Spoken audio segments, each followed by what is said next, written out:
Should we be wearing shades during this, Erik? Wearing We shades? should. I'm practicing biting like in the microphone.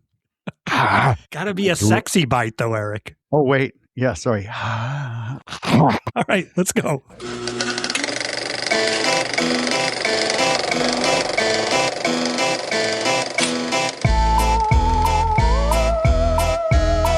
Welcome, everybody, to Midnight Cinema, your deep dive into horror movies, sci-fi films, cult classics, new and old. Warning, everybody, there are spoilers ahead. I am Art Hennessy in Santa Carla. Just kidding. Wow. I'm in San Diego, California. That's close enough. I'm Erik in Salem, and that's why I don't come visit you, Art, because you're near the murder capital of the world. We are. Because all the damn vampires. That's why. That's right, Erik. Because this week we are talking about the 1987 movie, The Lost Boys. It's directed by Joel Schumacher, starring Jason Patric, Kiefer Sutherland, Jamie Gertz, Corey Feldman, Corey Haim, and Diane Wiest. The two Coreys. Diane Wiest, too, I want to add. That's and Diane Wiest, like probably the best. I think she gets the and in the credits at the beginning. Does. Right? She does, yeah. Coming off an Oscar, right? Hannah and her sisters coming off. Yeah. Yeah. She was the get. So Joel Schumacher, director of what? Batman and Robin? Yes. But a lot of movies. He directed a lot of movies, Joel Schumacher. Recently passed away, R.I.P. I know. Joel Schumacher. Joel. But we'll talk about it as we go on, I guess, Erik, but a very unique style that he carried through a lot of his films here. Which I get now. Now I get it. You get it. I get it now. Because, okay. I mean, yeah. I don't know if I should. I mean, people's film styles. I'm like, why are there no boobs in The Lost Boys? They had like 6 opportunities to put a set of boobies. A Sarah boobies in there, and I could have counted underwear, but no. And it's because Joel Schumacher's like, no, I'm going to focus on the hot guys.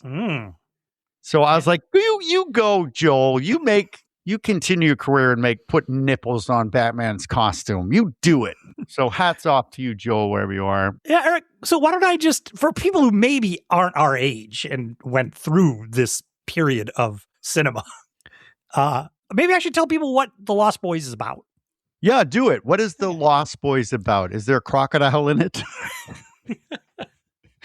Is it a musical? Yeah. Now it is. Oh, yes. Now it is. So the town of Santa Carla has everything. It's right by the ocean. It has a boardwalk, carnival rides, an eccentric population. And it's also the murder capital of California. So, yeah, 2 brothers, Michael and Sam, moved there with their divorced mom. Older brother Michael gets taken in by a local group of punk bikers led by the mysterious David. And as Michael starts to experience strange things, younger brother Sam befriends the Frog Brothers, who warn Sam that Santa Clara is home to vampires. And Michael might be becoming one. It's going to be an all-out war in this little town. Will Sam and the Frog Brothers be able to conquer the bloodsuckers and save their brother? Or will Michael end up becoming one of the Lost Boys? Oh, what? And I didn't know, Art. I love The Lost Boys, so I don't know how many times I've seen it. I had a good friend of mine. I think, gosh, I hope you're still alive. But my good friend, who was our dungeon master, looked just like Kiefer Sutherland as a vampire. Okay. Yeah, like he just rocked that outfit. And I liked it a lot. So I'm assuming saw it in theaters summer 1987. I think I must have. I must have seen it because I'm I'm a sucker for vampires. Erik, not to lay too much groundwork, but let's talk just briefly about 80s vampires, where we were in the 80s. So yeah, we were like Chris Sarandon vampire, right? Yeah, 85 would have been Fright Night. But yeah, in the 80s, we were getting some sexy vampires getting in there. I mean, vampires are always kind of sexy, right? Yeah, right? But there was it's like undead, like, ooh, they don't have a lot of personality, but these guys are like, look at me, like Chris Sarandon. Yes. Which I love Friday Night. He's like, hello. And then you get Grace Jones is like, now I understand. Now I understand. And then here we get the Lost Boys, Eric. And just to say, the movie we got was not what the original screenplay was. It was in development, changed a little bit. It was supposed to be more of a Goonies focused on junior high type kids. And then when the studio bought the screenplay, they said, let's add some older people in it and get a little sexy here. And Joel Schumacher signed on as director. And they're like, originally supposed to be Donner, right? Or Joe Dante or Joe Richard Dante. Donner. Yeah. Joe Dante. Joe Dante, yeah. But Joel Schumacher came on and it's like, bring on some sexy vampires here. And they melded it together. And I guess we'll talk about it as we go on. I think they did a good job. Melding those two things together. Kiefer Sutherland as David, that vampire, that was like the go-to Halloween costume. Yeah.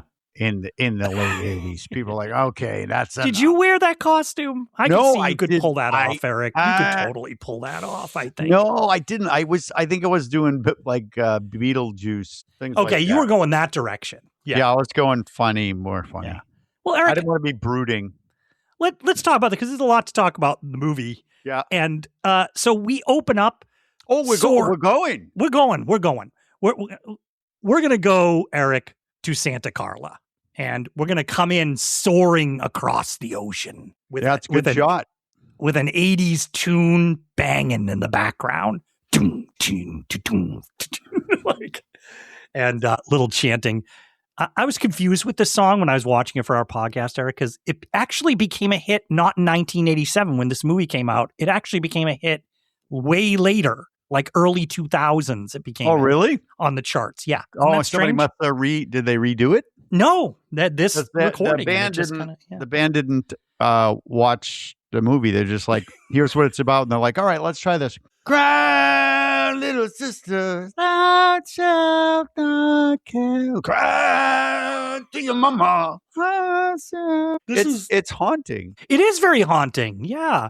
And we come in over the ocean, Eric, up to a boardwalk with roller coasters and everything. Yeah, a lot of them. Can I ask you, Art? Because I lived in Santa Monica. Yes. We had Santa Monica Pier, which is a tiny boardwalk amusement park, but this is sprawling. Have you ever been to that one? At Santa Cruz is where they filmed this. Have you been to that one? Yeah, I've been up to Santa Cruz. You've been to that amusement boardwalk thing? I've been there, like to that sort of thing. And I would have been there in the early 90s. Did you go on the roller coaster? No. All right, forget it then. I don't want to talk about it anymore. But there's a lot of those in California for those of you listening who might not be in California. So, but we're going to get introduced now. This is our sort of cold open to the movie here. We're going to get introduced to a gang of guys walking on the carousel on the merry-go-round. Yeah, they're walking. You're not supposed to do that, Art. You're supposed to sit on it and go around. And it's a lot of people who, in my opinion, are way past the I want to ride the carousel. But whatever. I like carousels, but all these people look like they're over 30 on the carousel. Like maybe in their 40s. Is that the only ride open? What's the deal? And then you get Sgt. Pepper's Lonely Hearts Club Band if they were all goth. Just make their way onto the carousel. Yeah, but we are introduced. We see him walking between those horses. It's Kiefer Sutherland rocking the look, I have to say. Yeah, it's like what do you call it? It's like a Billy Idol mullet, right? So Billy Idol had a mullet. That's what it's kind of like. And he can pull it off. Like this, the band leader freaking coat kind of a thing. They're all like really, I swear to God, they just came off a gig. That's what right. They got long trenches that are colors. They got all their hair is really teased up. They look like they're coming out of a music video, like you said. Yeah. It's like Joseph and the Amazing Technicolor Vampires. and we learn here, Eric, too, they're bullies. Yeah, they're just picking on, like Kiefer Sutherland's going up to this girl that she looks 40 to me. He's like, and so does her date. Yeah. Her date looks 50. Like it's her dad. But the security guard, security guard for this entire boardwalk. Yeah. And this is the 80s security guard. Overweight. We've seen him in Halloween too. Like we've seen this not this guy, but we've seen this guy in so many movies you and I have done, Erik. Yeah. It's like, and he's no nonsense, though. I will say that. He's like, get out of here. I told you not to come around here. Right. So he's dealt with these punks before. And he kicks off the couple. He's like, you two, out of here. Yes. You know what? In fact, everybody, get these kids off the carousel. You're all out of here. Shut it down. Shut it down. Shut down the roller coaster, too. I don't care where the car is. How many people you want off the boardwalk? Everyone. Oh, you got it in right away. Awesome. That's our Erik. thing. Because of you, it's our thing. So, Erik. Yeah. We watched the carnival shutting down, all the lights coming down, so it's closing time. Mm-hmm. Yeah, it's a little creepy too because you know this is a movie about vampires. So you're like, okay, something's gonna happen. Yep. And you get a POV, something's in the air. And you can hear this little remember in Fright Night, it's my favorite thing in Fright Night is when you hear a vampire taking off, it goes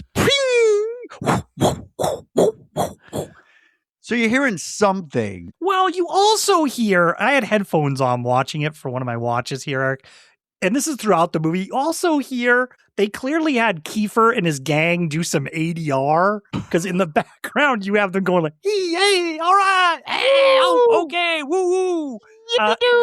Yeah, it's very light, but you do pick it up. It's sort of and it's engineered for it's sort of behind you. You hear it coming, but so they're flying it over the parking lot. Yeah, we're pretty sure.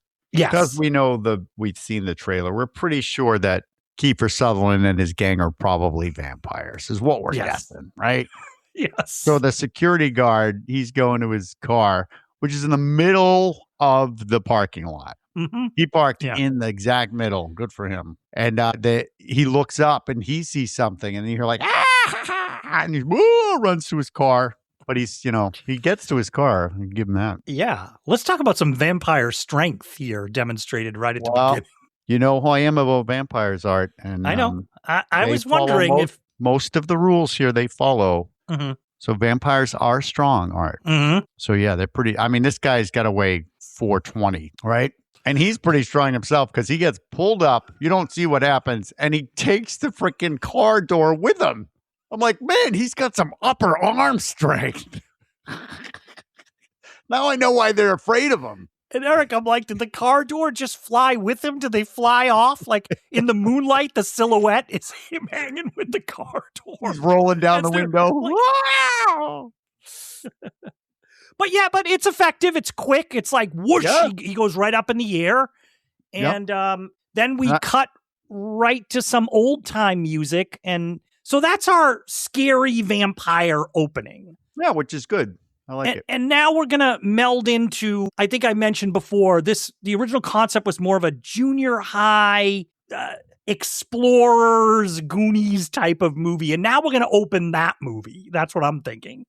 And it's the family is moving to town, right? Is coming into town. We see an overhead shot of them. And I like it, Erik. You know I like this. We're getting an overhead view of this town. So we get the landscape. It's beach, mountains, woods. We're kind of getting a layout. So things are going to kind of make sense a little bit later as we get introduced to this town. A lot of people don't really appreciate stuff like that, but Joel Schumacher does a good job with a lot of stuff like that. So yeah. So they're coming into town. Is a family in the car? Mm-hmm. So you got mom, whose name is Lucy. Lucy. Yes. Lucy. That's right, everybody. And then Michael, who's like hot. He is. He doesn't have a surprised look ever. He can't raise his eyebrows. He's too cool, Erik. He's way too cool. Yeah. Yeah. And he's in the back seat. Yeah. I thought, wow, he's given up the front seat to his young punk brother. Yeah. Sam. So we have Michael's the older brother. Yeah. Robert Patric. Yeah. The actor. Is this his first film or maybe second film? Very early for him. He did something about a futuristic something with a gang. Yeah. So, but he's given a lot of charisma off the screen. Space Babies. What was it called? Something like that. Yeah. Something like that. And then his brother, Sam, who Sam's, what was Sam, like 8th grade maybe or something, would you say? Yeah, I would say he's 8th grade. He's wiser 8th grade, though. Yes.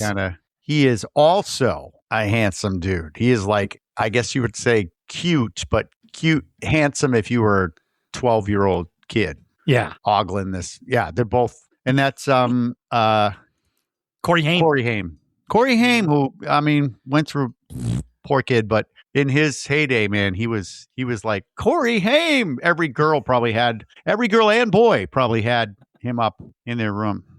Yeah. Yep. And the mom, we should say Diane Wiest, great actress. She is so believable. Yeah, really good. Wicked believable as a character. But we're getting the story. We're getting the feeling here. A divorced mom with the kids moving for a new life to this town. Yeah. And we get introduced to the town as well, Erik. So we're introduced to the family and the town. A lot going on here. Joel Schumacher is introducing us to a lot here. Yeah, it's great because you're seeing this huge billboard. It's like, welcome to Santa Carla. And it's like sunny and woo, woo. And then the back of the billboard there's no billboard. There's the back of the billboard. And it just says murder capital of the world in red. I mean, it's a great little transition. And then we're just going to get introduced. It's almost like documentary footage here. We're going to get introduced to this town of Santa Carla, and it's just kind of eccentric characters and people, just interesting looking people on the boardwalk, cut in with all the carnival rides swirling around, set to People Are Strange. Yeah. Originally a Doors song. Yeah, but when it's strange, when it's strange. And he kind of looks like the guy from The Doors. You're right. I noticed that on this watch, too. I was very much noticing that. But you got everything in there. You got all the punk hair, and you got, hippies and carts. I can say hippies, right? And then you get a woman kissing a rat. It's a pet rat. It's not like she picked it up off the street. But all this stuff and, arcade games. And it's really cool. It's really cool. It looks like a cool town, actually. But it's shot with kind of an edge to it. Like it could be dangerous, too. I think they're trying to make us feel like. Because you see the boardwalk, lots of missing kids. Like it's a lot of missing children. And maybe that's why, Art, there's only adults on the carousel. Because there's no kids. They're all gone. They're gone. What do you do? Yeah. Yeah. I don't know. It's almost like it's after like a disaster, like a natural disaster with the missing posters. Yeah, it's like 2 buses of kids gone. Yeah. And I think it's Sam. He's wearing a fantabulous 80s shirt, I think. Oh my gosh. Long. It's the long, multicolored. But Mike's on his own motorcycle, so I guess he was able to bring his own motorcycle because they're pulling up to the new digs. Yes, their new home. Yeah, and it looks like a place that would be on the outskirts of a resort town. There's all sorts of interesting woodwork carvings, totems in the front yard, and it's like almost like a lodge type architecture. Yeah. Yeah. It's like if Evil Dead opened up an Airbnb type of thing. Like it's a big. That's great. They expanded, they built out the cabin. Yeah. But there's already a problem because there's just legs sticking out on the front porch. It looks like somebody's dead on the front porch. Yes. And Lucy, the mom, they're like, is that Grandpa? Is he dead? Sam's like, if he's dead, can we go back to Phoenix? I think the mom grounds. It's almost too real. She says she is so real, and everybody else seems like they're not really playing it real. So, but apparently it's her dad who's dead on the porch. Yes. Right? Mm-hmm. That's what you think coming up. You're like, vampire movie. Oh, somebody's already dead. Yeah. This is kicking off the mystery. I love the grandpa. He's great and so helps the movie a lot in a lot of ways to add humor, but wasn't in the original content. He was a late addition, the character of the grandpa, I heard. Yep. And while we're at it, there's a musical out, The Lost Boys, and what did they do? They cut out Grandpa. Did they? Grandpa's not in it. The mom takes his role. Okay. All right. Yeah. What are you going to do? What are you going to do? But he's not dead. He's like, oh, Oh, he goes, just playing dead. Apparently doing a good job of it. He loves using those eyebrows. Great voice, by the way. Incredible voice. Yeah. And that's who is this guy? It's not Art. I keep thinking Art Carney, but it's not. No. It was the actor Bernard Hughes, and he had a good career. TV, films. Yep. And we're finding out, of course, that the family's broke. The mom's divorced, but she's such a nice person. It makes me sick sometimes because she's like, well, I didn't want to make it any harder for the kids, so I just made it amicable. And she's like that through the whole movie. Yeah. And apparently, Grandpa loves taxidermy because the whole house is just covered in freaking antlers. It's a wicked high ceiling for some reason. Yeah, like a lodge, like I said, almost like a ski so it's not or hunting small, lodge. It's big. Yeah. But it just taxidermy everywhere. And they even find the taxidermy room, which looks like, I think they said in the movie, looks like Texas Chainsaw Massacre. Yeah. It's got the bubbling pots and the everything in stages of the taxidermy. The big red light, like everything's cooking. Yes. Yeah. Big horns. And I'm like, where did he get some of this stuff? It's like longhorn cattle or something, or elk or something. Yeah, it's a lot of it's variety. In the living room, there's a lion like up on its hind legs in the living room too. But you know what, Art? He's got rules. Yes, he's got rules. Rules. Do you ever do that where he has a rule where he opens up the fridge and it says "old fart" with cardboard, and he lifts it up and he's like, "This is my shelf. Don't touch anything on my shelf." Did you ever do that? Me? Yeah. Did I ever? My wife does that. Orsina does that, and my kids do that. They put "no" on things. Oh, really? No. I'm all open. Everything's Mom's open. Food only. Oh, interesting. Yeah. You got to be careful with that fridge. Yeah. Well, he has the double stuff Oreos in there, and root beers and Sody Pop. Yep, he's got his stuff. So yeah, Grandpa's an interesting character here. Yeah, and did you notice that Robert Patric just gets in and starts pumping iron right away? He brings his weights in and he starts weights. He brought them. Yeah, I think he brought them with his. Yeah. Well, yeah. They ask Grandpa about the murder capital of the world. Yeah, and he said that if all the corpses that are here stood up, you'd have a hell of a population problem. Oh yeah. And don't touch the TV guy. It's good. Yeah. So, and then we get boardwalk, and then we get flying noises over the boardwalk, right? Again, like that. Yeah, but then we cut into a rocking number. Do do do do do do do do do do do do do do. I still believe. There you go. And Eric, if you heard this song, what would you imagine that the actual singer would look like? Forget what you know, but think. I would say he's more like a almost like a Bruce Springsteen kind of a guy, but maybe with a little more rock, like younger. Yes, like John Parr or somebody, or maybe a Bryan Adams. Yeah, right? Yeah. So that's what we're getting when we see it.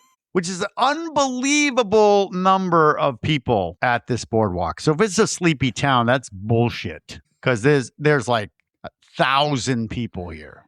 Yeah. But what does he look like? Does he look like Bryan Adams? Well, Eric, it looks like we suddenly stumbled onto the Conan the Barbarian set, because The Rock is singing. Dwayne The Rock Johnson or somebody is singing to this crowd. And this is the actual singer of this song. Yes. He was, I guess he played saxophone for Tina Turner. Right. I think he was in one of the videos. I think we see him in one of the music videos. Yeah. Yeah, but Tina Turner. I think you're right. It's Conan got a job. He's like, wait, I can play the sax. I didn't realize. And he's not playing the guitar either. That's the beauty. No. He's shirtless, completely oily. Yeah, jeans, tight jeans. Oh my God. And a saxophone, which kind of makes you go, oh, what? Oh, what? Oh, what? Because saxophone, you don't really see a guy that looks like this anyway. And he's like He does this thing where I'll show it for you. He does. This is for me. I'll describe it for people. Erik is up. He's keeping his upper body perfectly still, but his hips are jerking around and thrusting. I hurt my back. The crowd is loving it. They are enthralled. They're all and jumping. When I first saw this, I was like, surely this is going to be a character in this movie because they spend a lot of time on him. Oh, and he's getting featured, and I was like, is this one of the vampires? Right. He's like, Michael, I'm a vampire. Look at me. But he's rocking out. So we should say that Michael and Sam are at this in the crowd here. They're watching. Yeah. Like they're watching a little confused look on their face. And then, of course, like, wait, what? Is this a cult? And right. Michael takes So anyways. He takes a glance over and he sees an attractive woman. Oh, yeah. Yeah. Yeah. With just a lock of black curly hair. And she's wearing what I like to call a Madonna corset. I was going to ask you about some of these. She has a number of outfit changes, but that you think are the same thing, but they're not in this. Yeah, it's mostly movie. The Madonna corset look. For. And she has beautiful sort of 80s hair. Yeah. Just side note, if you see any picture of my wife in the 80s, right? God. That is her. That's her hair. Yes, yeah, and all the corsets too. Yes, strangely, yeah. But she even said that. Amanda actually watched this with me. I was telling you. I know. And she was watching it going, she was like, oh my God, that's my hair from the 80s. You got Art's wife doesn't watch them horror movies. No, but she liked this because you know what? You got some sexy vampires. Sexy. I know. I watched Orsina, my wife, watched it for the first time. And she's like, I don't think I've ever seen this, Erik. And she's like, ooh, I like that vampire. Oh. So, wow. So she's wandering through the crowd. This is Jamie Gertz, the actress. By the way, probably the most financially successful out of all of these people in this cast at this point. Oh, really? She half owns an NBA team right now. And, well, there you go. Has a multi-billion-dollar foundation. So, that's awesome. Yeah. So Jamie Gertz, she's really beautiful. She's got that 80s. I don't know. You're just like fascinated with her. The way they're filming and Michael her is and everything. too. Michael is smitten. He glances at him and he glances at her, and then she's like, and takes off. So he's like, okay, the chase is on. So he follows her. Sam's not interested. Sam's, I think, still not. He wants to do something else. Yeah. And Mom's also on the frickin' boardwalk looking for a job. Yes. And we passed by There's a lot of jugglers. A lot of jugglers. She's like looking at them thinking, oh, man, I could do that. I could do that for money. Maybe I could busk. Yeah. Right? She's going to be a busker. Starts busking. Yeah. All the rest of the movie, she's got mime makeup on. Yes. When we see. Every time we see her, she's different. It's a different busker. Yeah. I'm going to start cramping up. Oh, my God. Great. Hold on. Pause. Wow. He's going to walk away. Yeah, we're pausing here, but this is not. Art just walked away from his seat because he's cramping up because he's laughing so much already. Thou shalt not cramp, cry, Arthur had a seat. Thou shalt not laugh. Oh, that's my tummy. Thou shalt not cramp. Oh! All right, let's see if I can make it through this. That was funny. Okay. So Mom passes by a person putting up another missing person's photo, and it's our security guard. And this is the saddest look ever from his wife. She just looks at her like, yeah, he's dead. I thought we were in like a Red Cross commercial or something. Yes. right? Yeah. But the mom is sweet. Like Lucy's very sweet because there's this little kid and she's like, oh, do you need your mom? Where's your mom? And she brings him into a video store. And who also is coming in the video store? Oh, David and his crew. We don't know David yet. I don't know if you know that name yet. Boys. It's those guys. Those guys from the beginning. Yes. And you're introduced to this video store owner, Max. Max, is it Edward Herman? Is that the actor? Yeah, he was in a lot of stuff in that era. Yeah. But he's got, talk about your 80s, his shoulders, it looks like he's got a bookshelf hiding underneath his jacket. It's just giant. It's a giant jacket, cinched at the bottom. Thank you, Joel Schumacher. He's like, everybody like me. And that video store is pretty cool, I have to say. Yeah, and it's he doesn't like the Lost Boys. He's like, I told you not to come in here anymore. And they give him like weird looks, like they're giving him sort of strange looks. And when they leave, they're looking at Mom, Diane Weiss. They're looking at Lucy and going like, they're giving her the eyeball. Yep. And was it Bring Your Dog to Work Day? Yeah. So we meet Max has a dog, Thorn, a white German Shepherd, sort of. Yeah. Growling. And looks like Lucy mom is hitting it off because, he's offering her a job. She's like, I'm looking for a job. Mm-hmm. So he's like, oh, great. And Sam goes into comic book store. And he has a great line because he lets Michael go off and find the girl. Sam goes, I'm at the mercy of your sex glands. And he's wearing another freaking awesome jacket. If these guys are poor, why do they all able to shop at Chess King? Because right? He's got some. His hair is perfect. And he goes to the comic book store. Wow, I got to lead this a little bit. He goes to the comic book store and he meets Rambo's little nephews. Mm-hmm. Like if Rambo and somebody from like any Vietnam movie had kids, these are the two characters we're introduced to. So yeah, these two young guys. One is Corey Feldman, also a big star he would have been in Stand By Me just before this. Yeah, they're the Frog Brothers, two of my favorite cinematic characters. Yes, actually. And almost completely comically unbelievable. Because Joel Schumacher said, no, I want you to be like sort of, action hero type of voice. And so Corey Feldman's like, how about this? How about this? He literally watched Rambo, the Sylvester Stallone movies, and just imitated the voice. Yeah, and the other kid is he's had some fame too, but he looks like Christopher Walken in that war movie. That's who he looks like. He looks like he stepped off the set of MASH. Yes, yeah. But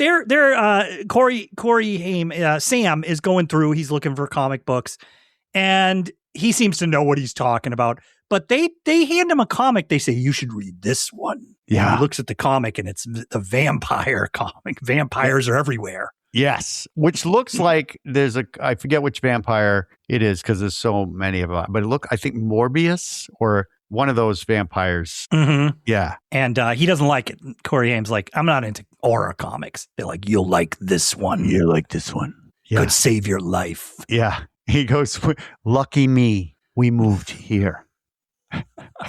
His great lines. Yeah, so these guys are sort of following him, and then they're just telling him, look out around here. This is really serious stuff, and they are dead serious. They are like, not out of an action movie. Yep. And we do get, Eric, this one shot here. It's a cool comic store. Apparently, it was real. It's moved its location, but it was a real comic store there in Santa Cruz. Same guy owns it even today. But there's two people sleeping. Two like real hippie looking people sleeping. I guess we're meant to think those are their parents. Yeah, it's mom and dad. And they're running the store. Yeah. Oh, we'll see them again. Yes. Right. Yeah. Well, remember our hot girl who we don't know who it is yet? Madonna's backup singer. Looks like she's with the Lost Boys, I'm calling them. Mm-hmm. And she also is she a parent? Because she has a kid with her. She's trailing a young kid around.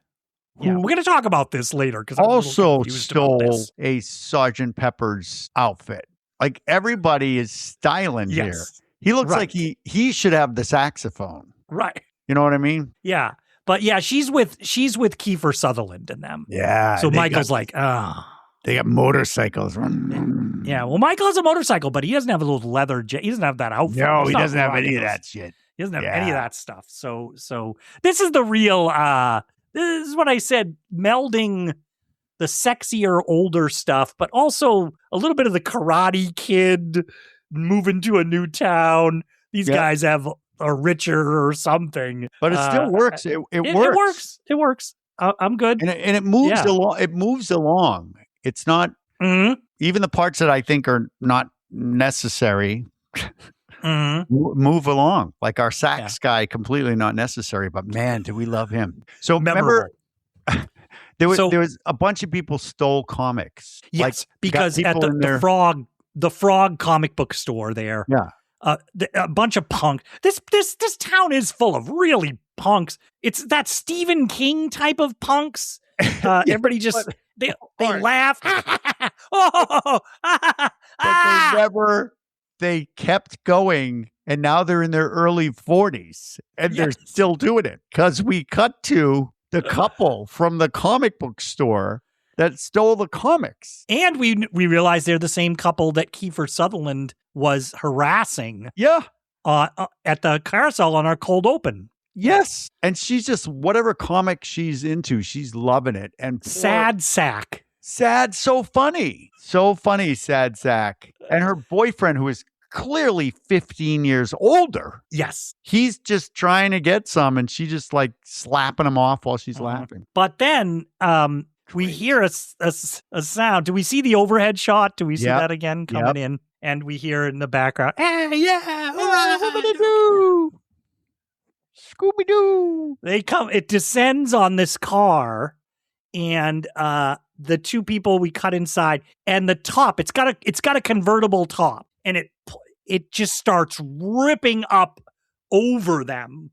And like the car door in our opening scene, sort of rips off and rips away. So now the car's exposed. Yep. And it crazy red light, which I thought was cool. And the guy gets sucked up. He's gone. Yes. And then it's the woman's turn. Here's where I was focusing. Since I've seen the movie enough times, I'm focusing on the amount of comic books that they stole. There are a lot. They stole a lot of comics. It creates a great image, I have to say, because she's cowering and crawling across just a sea of comic books in the back seat. Yep. And the camera comes right down into her as she's scurrying away. But you're right. It is like they filled the car with comic books. Yep. Yeah. And it's good because twice now we've seen, I guess we're assuming vampires have flown over and grabbed people and taken them away. And we see their POV. And I think that's genius. Bring me more of that. Yeah.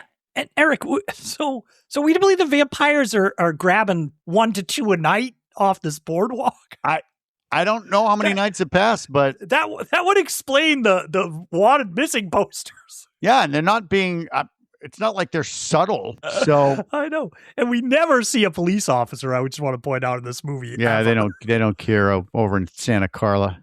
No. So now we get it's daytime. Mm-hmm. And Grandpa has got this beautiful. What kind of car is it? Do you know? Don't know. Okay, it's a beautiful old. I don't think you and I are supercar people. No, but it's in the barn, and he's letting Sam get in it. And he's like, "All right." He goes, "Let's go to town."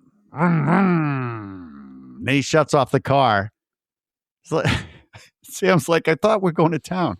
That's as close to town as I like to get.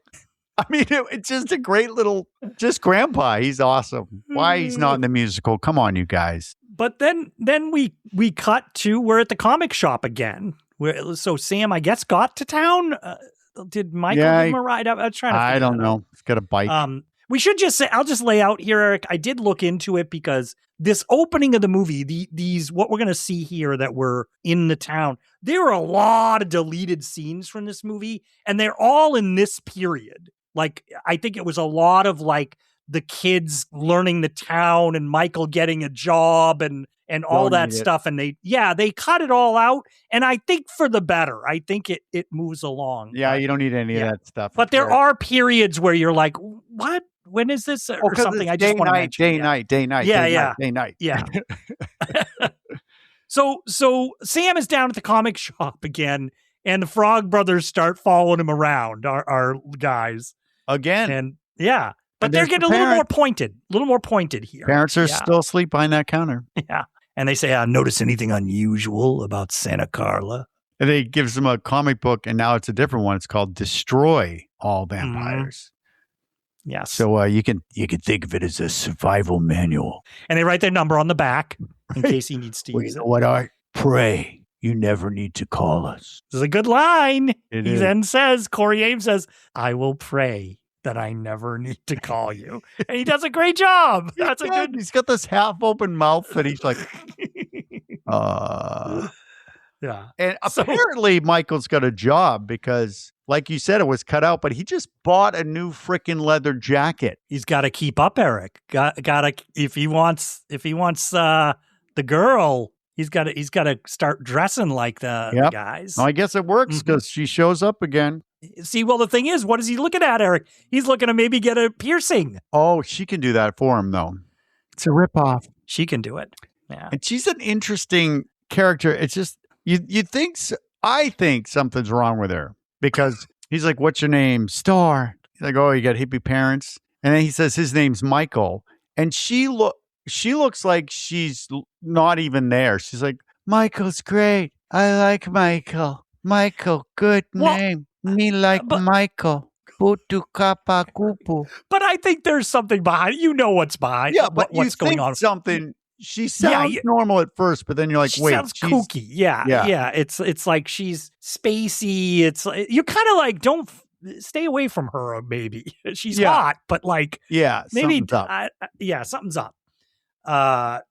He's following her, and he's like, "Hey, you want to go get something to eat?" And she's like, "Sure." Like that's voice, Erik. Eat food, yes, good. Soup. Me bring little boy with me. Yeah, she has a little boy that's chilling. And so we know her name is Star now. So Star is about to get on the bike, and then our guys pull in all of our gang here. How many? There's Kiefer Sutherland. There's 4. And then there's 3 other guys. Yeah. Which we don't know anybody's names yet. No. Crazy. No. Right? And they don't say much, the 3 other guys. We don't get close-ups of these 3 other guys. It's mostly... One of them is, what is it, Ted or Bill? Yes, from Bill and Ted. Bill Alex Winter. Yeah. Who's Alexander Winter in this movie credited, but he changed it right after. I think the person...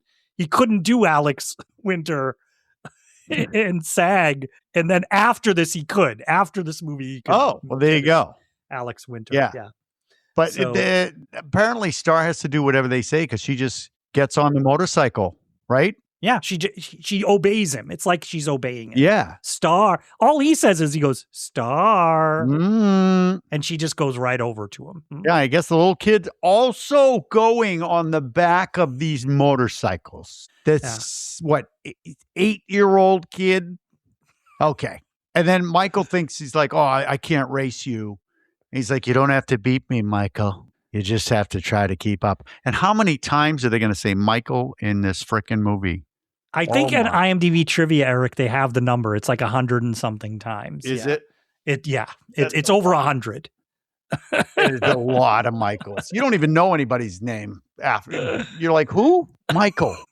Yeah. So I guess they're going. They're going to race to Hudson's Bluff, Erik. Yeah. Overlooking the point. And he says, do you know where it is? And Michael be like, no, I don't freaking know where it is. I just moved here a week ago. What are you talking about? It's great. There's a lot of fog. Right? They're racing across the beach between people that are on the beach. Yeah. Like, I mean, and this is real shots. These are real motorcycles tearing ass across the beach. Cut in nicely with the obviously studio shots of them riding the motorcycles. And I remember this too from the movie when I first saw it because I was like, this is getting cool because now we get still the rock. Lost in the shadows, spending some time. We're driving motorcycles. They should have drove by him. Right? Like with Yeah. singing. Like it's Oh my God, the diegetic guy's to on the scene. sax he's standing up on his bike. But they go into the woods, and we're going through the woods. We got that, you and I love it, the 80s woods lighting. Oh, Where's the light coming from? Yeah, but we it don't looks know. super cool. Yeah, and it's foggy. I love fog. You know how I feel about fog. The Getting fog foggier and foggier. Yeah. It's like that cliffs of California fog where you just, but it's now on Earth. The marine layer. Yeah. There you go. Yeah, and they disappear. You can see their lights disappearing in front of them. Great shot. I loved it. Yeah. And I was doing this when I was watching. I had my glasses on. I was like, oh, this is a spectacular distance equals fusion of, I don't know. I get nothing. You're not imitating anybody when you're doing that, no, right? Not Nobody you. in particular. Nobody. Not you now. You like 25 years ago, man. But yes. So then it cuts to the bluff, where there's waves crashing on the bluff, and then we see that Michael is keeping up with David. Yeah, David. all of a sudden. David. Do we even know his name yet? Have they said no? David yet? It's the guy with the blonde hair. The guy with the blonde hair, and they're racing next to each other. It's so funny to me because it's cut in with the cool shots, real shots of the ground, because it's fog in front of them, so they can't see anything except the ground lit by the headlight. Great stuff. But then they cut it in with what's obviously they can talk to each other. Hey, keep up, David. Like, what? I know. What? And stars on the back, so she's holding on for dear life, and she's get like probably, mist in her face. Yeah. But it's just they're racing. It's just and sexy. what you start to realize, they're racing towards the edge of the bluff. Yeah, and where are the other guys? They fell behind. Only Michael can. Did they fall behind? But they have good bikes. Yeah. Oh, see, I thought, Art, they were ahead, so they fell behind. I think they did. I think it's just Michael and him out front. Oh, all right. Yeah. Okay. But Michael almost takes a header over the cliff. He stops just short, Indiana Jones style. And bike falls over. No, a bike doesn't fall over, but it falls down. Yeah, he ditches, and he sort of falls down. And he looks over the cliff, and we see it's just a drop off with the waves crashing. Yeah. And I'll say Michael is pissed. Yeah. He is pissed off. Yep. And he punches our guy, Lost Boys leader. We don't know his name yet. Right in the face. Who doesn't seem too worried. Doesn't seem too worried about the punch. He just kind of does he's still smiling. Just you. Just you. Yeah, it's a lot of 80s, very emotional, line readings here. But he says to him, he goes, how far are you willing to go, Michael? That's what he's like, what are you talking about? Says. We went as far as we can go. There's a cliff here, you jackass. Okay. But we realize this isn't just any ordinary bluff, Eric. No. Really cool. I wish this was a thing. Man. I was like, it's like, Eric, I could just imagine you watching this. Yeah. Yeah. They end up in this cave. They got torches and barrels, and it's like it looks like Peter Pan's lair if they all grew up and they were now 20. That's what it looks like. Well, the movie we can say at this point, the original concept for the movie was based off of Peter Pan. The people who wrote it, I think it was a woman and a man partner team writers. Yep. And they were like, Peter Pan, they never grow old. They never grow up. Maybe they're vampires. Right. They just explored that theme. Yeah. That's where we get the title from. I won't grow up. I just want to suck your blood. Is that from the new musical, Eric? That's on Broadway? Yep. Yep, it is. But this cave, it looks a little also like something you would see in Pirates of the Caribbean ride in Disney. Yeah. It's got a hanging chandelier and a big poster of Jim Morrison. Yes, huge. Hanging in the background. And the Munsters is in there too, by the way. Munsters Go Home. Yeah. Yeah. But there was 85 years ago, apparently 1906, I guess. Mm-hmm. There was a huge earthquake that just sucked whatever the hotel was. And I thought, so nobody's closed this up? I think it's there are signs from the outside we'll see later that'll that stop you from teenagers going in there. Yeah, I'm sure. But they're there, and also, like I said, it cracks me up because they come in and they're like, woo, yeah, all right, Yeah. woo, and I'm like, is this how they come in every time they come in here? Probably. You know, you and I, when you come home, you're like, yeah, all right. I like, come through the door. Whoa! Orsina's like, stop it. I was Stop like, lighting the cans on fire in the house. Especially if they're vampires. Like they're doing this they're going to be doing this for a long time. I'm like, save your energy. Oh my God, Art. We see it like 50 years later. They come home. They're like, yeah, woohoo. And they just have lights now. They just turn on the lights. They watch TV. Yeah, woo. Yeah. I did want to say, side note, Erik, some shots I was like, little like Lost Museum. Give me some Lost Museum vibes. That's Erik's attraction in Salem. It's going to be October. Come see him. I know. Any of our listeners, if you're in Salem, check out Erik's for how attractions. long? Yes. Ooh, so the Lost Museum, the Lost Boy. So we got Sam now is at home. Yes. And he's reading the vampire comic with his dog, whose name is Nanook, by the way, in case you didn't say it. And, you know, it's a cute scene with the mom. And it's like, close the closet door. And then Grandpa frickin' shows up, scaring the shit out of everybody. And he a little something to keep you company. And he gives him a stuffed beaver. Segue to watch Zombievers.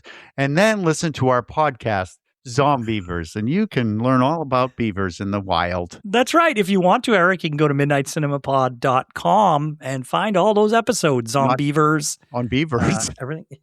Oh, here we go. Yeah, you can do that. You can find us on any podcast platform, Apple, Spotify. We're on all those places. And if you're there, leave us a review. We love to hear from people, and it helps people to find the podcast. Yeah. And we get new listeners all the time. So we got a shout out to Jason Lassen, who's now hooked. Yeah. New listener. Jason. Now he wants to watch the movies first. But he's seen this one. You've seen this one, Professor J. So yes. Well, Erik, so the beaver is on its hind legs. It is out to get you. It looks like when people do a bear taxidermy. Beavers generally aren't in this position. This one wants Zombievers might be, but wants to kick your ass.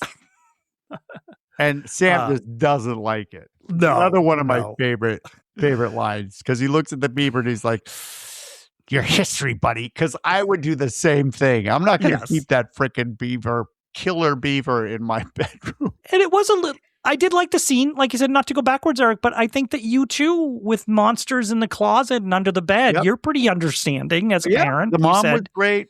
Yeah, I know. I remember you've said that before. You're understanding. A sweet, loving mom. No matter what these two asshole kids do, she's very kind. She's good. Single mom, got to pull it together. Well, he does put it in the closet.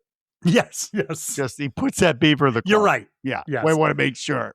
So back to the hideout. The vampire. I call it the vampire hideout, but I don't know what we're supposed to call it. Honeycomb hideout. Welcome to Honeycomb hideout. It's a vampire. But yes, and right before we left, Erik, Kiefer Sutherland sent somebody out for food. Marco. He sent Marco. So we're learning names now. We got one, Marco. I don't know why Marco's name keeps coming up, but he's like, Marco.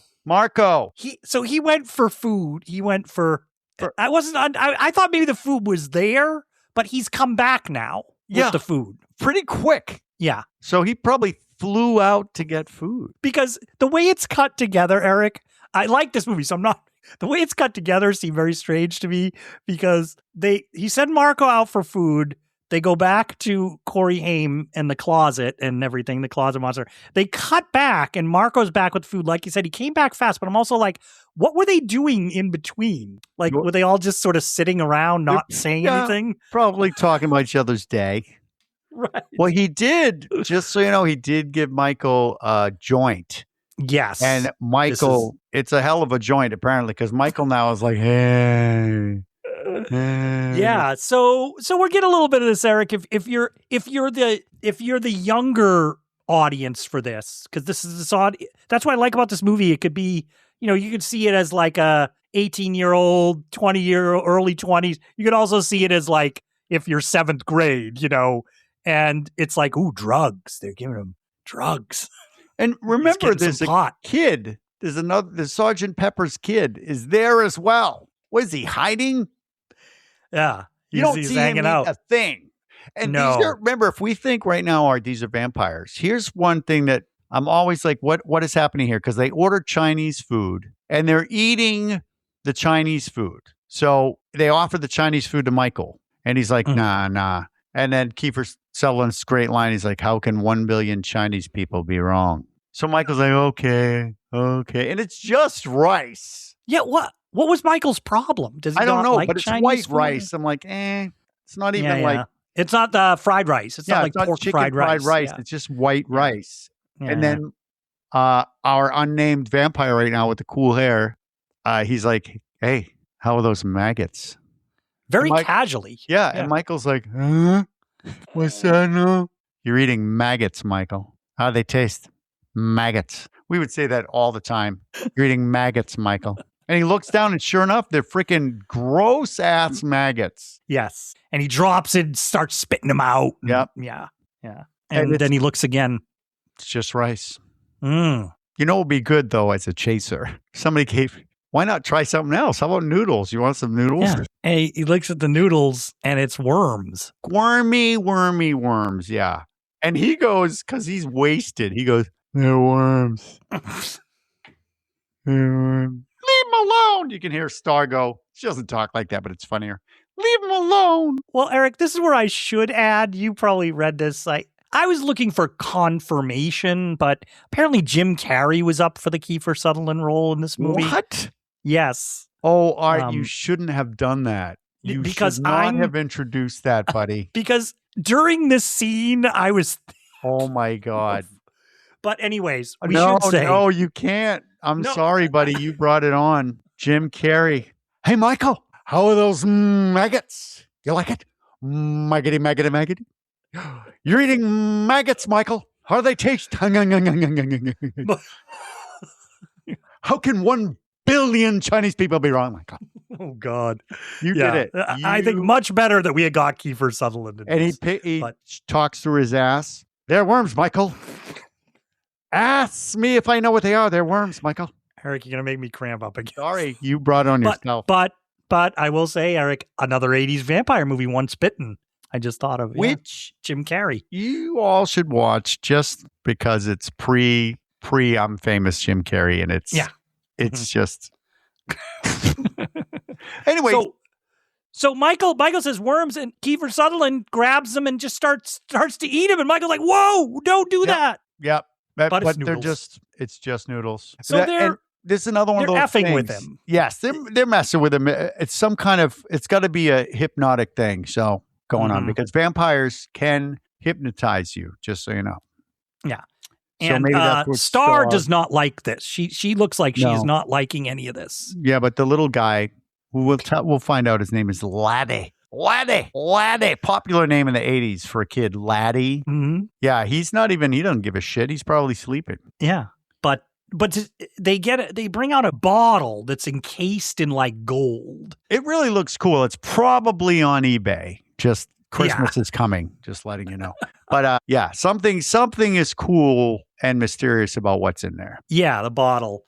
And it's like, come on, Michael, drink. Mikey, Big M Dog. Yeah. And they says, be one of us. And remember, Michael seems wasted and he grabs it and frickin' I don't think she tried hard enough. Well, they've set it up that the way they set this up is the Lost Boys are messing with him with this maggots, worms, everything. And so now Star says it's blood. And so Michael's like, yeah. Blood, okay. Right. All right. Yeah. Sure. He is kind of goofy. Does drink it. Now I can't unsee that. How goofy he is here. The what? Yeah. Now I can't unsee because of you how goofy he is. He's sort of goofed out on the drugs. Oh, he is. And he takes a drink, and I just see his eyes crossed. Like, and he sticks out his tongue when he drinks too. He's like, And they're all going to add to the Michael name count. They're all like, Michael, Michael. Oh, yeah, that would pop it up there, Eric. Oh, that cranked it way up. Yeah, and then we get our Lost Boys theme kicking in. Right. Thou shalt not. Yep, and they're going around. One of them has a wheelchair. They're partying around. It's funny to me because like they built this set, so they cut to a lot of different shots, but I'm like they're in different just locations on this set. And it's slow-mo, so you know something weird is happening. Montage, we see Star looking out from behind a curtain at him. It's all very like, you're like, what's going on? But it has a feeling of like importance. Something's happening here. Yeah. Right? Something. Yeah. Mm-hmm. And then you know what you do, Art, once you've had maggots and killer weed and blood drugs, you just hop on a motorcycle. You know, you're just completely wasted. Always get on a two-wheeled fast vehicle with no helmet and drive to a bridge. A railroad trestle. Yeah. like a railroad bridge. So funny, Stand By Me was just at this time too with a big railroad scene. Also just funny is we went to New Hampshire and Phoenix and I were standing under a bridge and the train came by and it was awesome. And I was just thinking, whoa! I couldn't get up there. Yeah, because they get off their bikes and they're walking down and Michael's sort of like, what's going on? Hey, Marco, what's going on? Oh, I don't know. Hey, Paul. Paul? Which one is Paul? Paul is the blonde, the long-haired blonde. Not Bill and Ted, not Alex Winter. No, Marco is Bill and Ted. Marco is Bill and Ted, yes. Paul has got like the Farrah Fawcett hair. Yeah. And then we don't get the other one's name, but I'm going to tell you now. Long dark hair? Yes. Yeah. They feature him very prominent. He's big on the poster. He's almost as big as the leads on the poster. He's got more than 7 lines, but he doesn't. Yeah, here we go. Marco, Paul, Dwayne. Oh, Dwayne, if you're listening, buddy. There you go. Vampire Dwayne. What. So that's the 3 guys. The girls. Ringo. Should have been Ringo, Paul, and John. Yep. Right? Oh. Yeah, and we still don't know our spiky, blonde, white, this far in, we still don't know, do we? Know. Yeah. No. Yeah. But Marcos jumps off the bridge. He just drops like he's dropping out of a plane. Like, see ya. Drops off the bridge. And then one by one they do it. And they each have a little signature sign off before they jump. One guy snaps his fingers and points. The other one does like a Michael Jackson. Hee, somehow. Jumps off. And they just drop down as if they're falling off the bridge. Yeah, and it's super foggy. So you can't see where they go. They fall into this incredible freaking fog. It almost reminds me of when you see Phantom of the Opera on Broadway and they jump into the fog there on the stage. But then David's like, come with us, right? David, I keep saying David. We don't know his name yet. Who's David? I know. Blonde vampire. All right. So his name's David. Now we know. So we got Paul, Dwayne, David, and Marco. Okay. You can change your name anytime you want. It's the age of you can change your name, dudes. And if they're the undead, I mean, who cares? I mean, they'd be like, Philippine. I don't know, some Mephisto. That's the vampire name you go with? Philippine. Yeah, I would definitely be Philippine. So David too just jumps through the hole and falls down off the railroad. But they're hanging off the trestles, so they didn't drop. And they love that. They're all like, woohoo, hey, all right. I'm thinking upper arm strength, man. I'm done. I got about 8 seconds of that before I'm like, bye. But they're hanging. They're having a great time. And they're like, come on down. And David goes down. He does, yeah. I mean, but he doesn't drop. I mean, he goes. No. He climbs down very carefully. Yeah. But then he's hanging. And I was like, dude, what are you doing?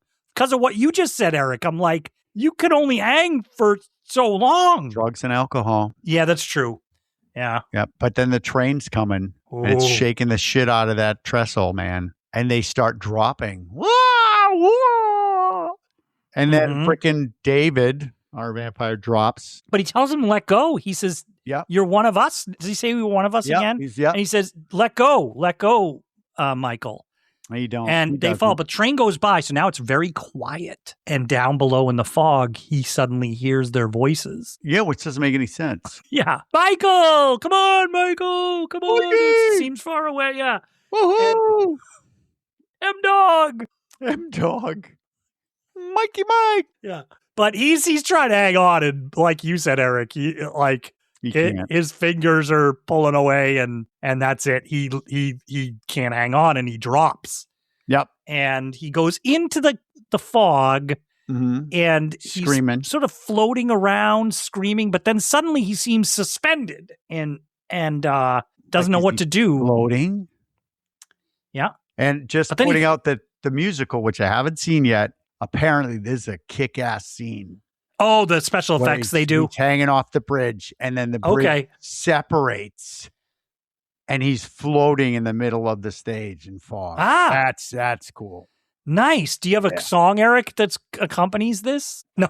Yeah, I do. Michael, let go. Let go. You know you're not gonna fall. I can't let go. You can do it, Michael. You're one of us. Aha! I'm flying. Aha! Why aren't I dying? That's the bridge song. Yeah.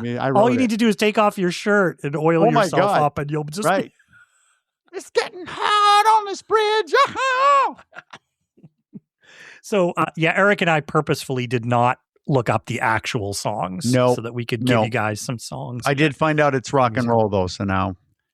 Because my original was like, the bridge, jump off the bridge, Michael, I can't let go, like that. You're like at Les Mis. You're like the Les Mis version of it. Michael, let go.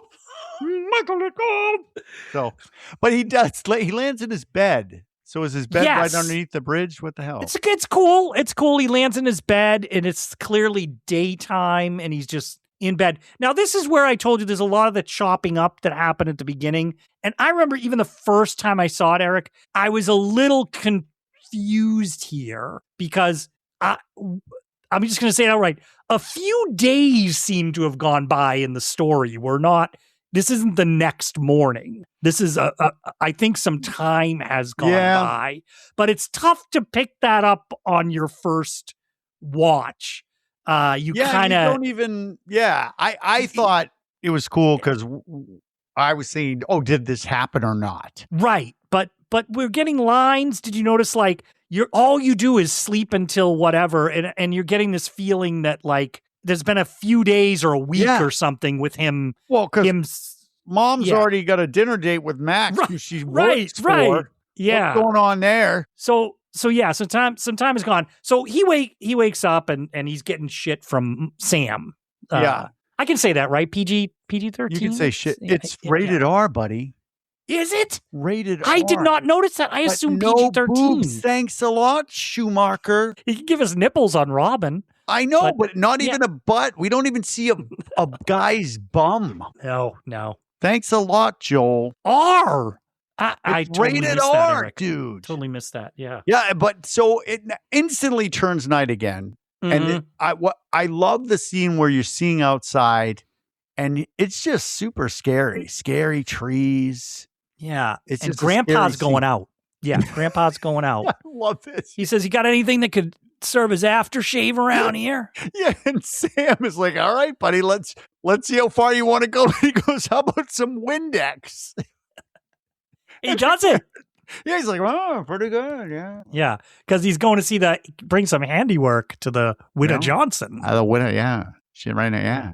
And when he goes away, he's got the his horn, but it's not good. It doesn't work. And Sam, now Michael's up and Michael's there, and Sam's looking at him and going, "Yeah, lose the earring, buddy." Oh, it's not you. He get his ear pierced. Yeah, he's got the leather jacket. Ooh. And see, this is more just a little confusing for me too, Erik. Suddenly something's happening outside, and you hear the motorcycle engines, and they come, and the lights are coming in the window, and you hear Michael, come out. It's like the Warriors. Michael, come out and play. Yeah. Right. But then they go away. They just it's like they disappear as soon as he opens the door. Yeah. So remember, I'm a big fan of What Are the Monsters Doing? I knew it. I was on the same wavelength as you. Okay, so they're all on their freaking motorcycles. They're like, okay, guys, okay, ready. They're like, and they're like, when he goes to open that door, everybody fly up because they got strength, right? So they're like, okay, everyone, 1, 2, 3, go, and they flew up in the air and they're gone.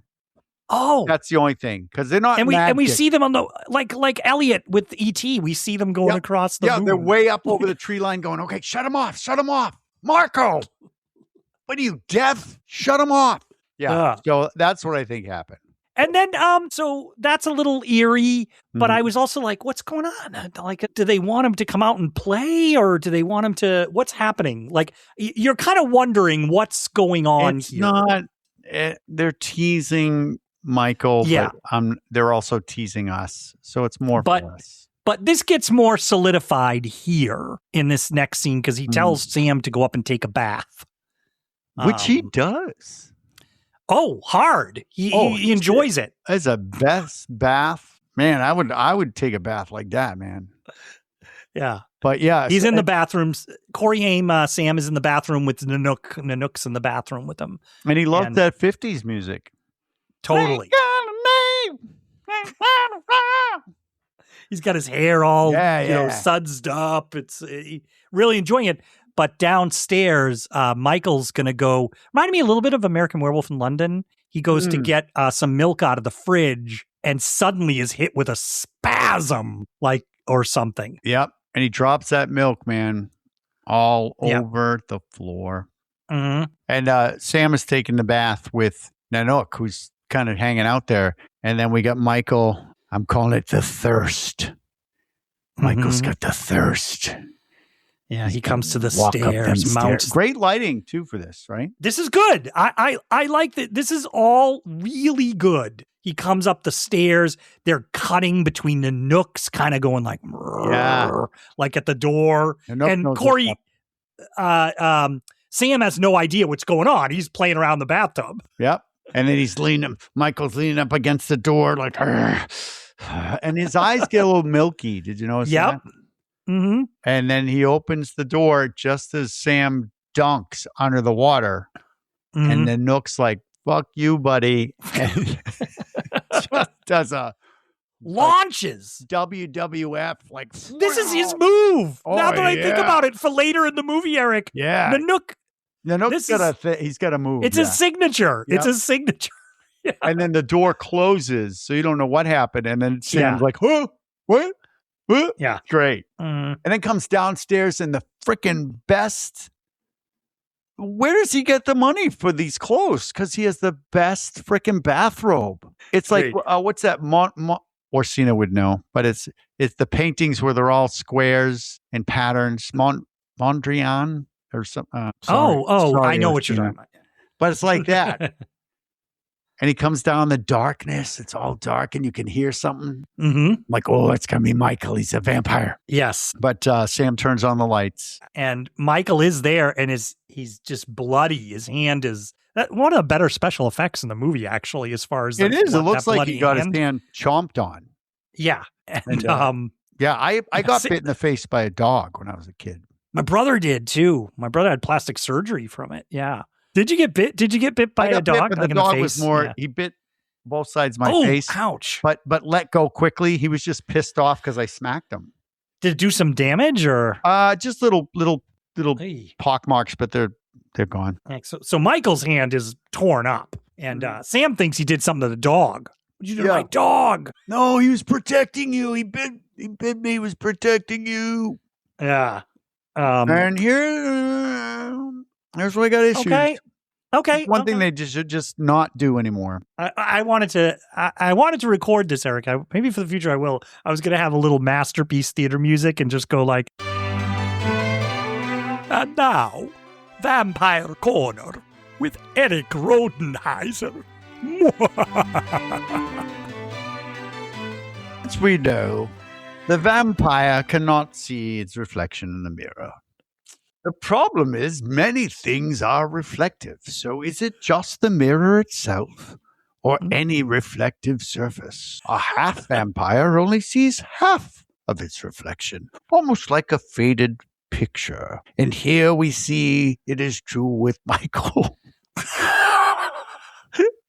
Yeah, maybe I will record that. That might be like fun. A ghost. He's looking in Sam's like, oh, dude, check it out. And Michael's like a ghost. And then Doc Brown comes in and is like, we got to get your parents to kiss. Right. Oh, my God.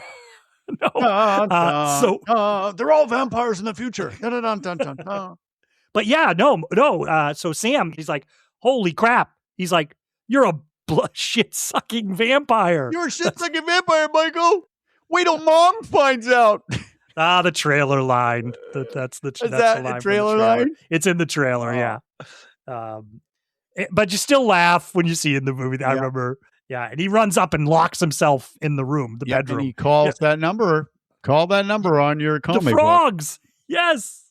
Yep. Calls the Frog Brothers. They take off the checklist. They're like, yeah. Yes. Are his fingernails long? Does he have bad breath? His fingernails are a bit longer, but he's always had bad breath, though. I wonder if that's like was an improv? They're just like, stake, you know what? Stake your brother. They're ruthless. The Frog Brothers, this is what I like about them, Eric. They are the fearless vampire hunters. Like, they like, are what you ruthless. Do. Yeah. What are you going to do? What are you going to do? Stake them? Well, if you don't stake them, Eric, get yourself a garlic t-shirt, buddy. Yeah. So Sam's like, okay, the Frog Brothers aren't any help. Nope. He's going to call his mom. And this intrigued me because then we see Michael asleep, but all of a sudden you see he hits the ceiling. I loved that. He's like, oh. So for some reason, he can't control it. Right.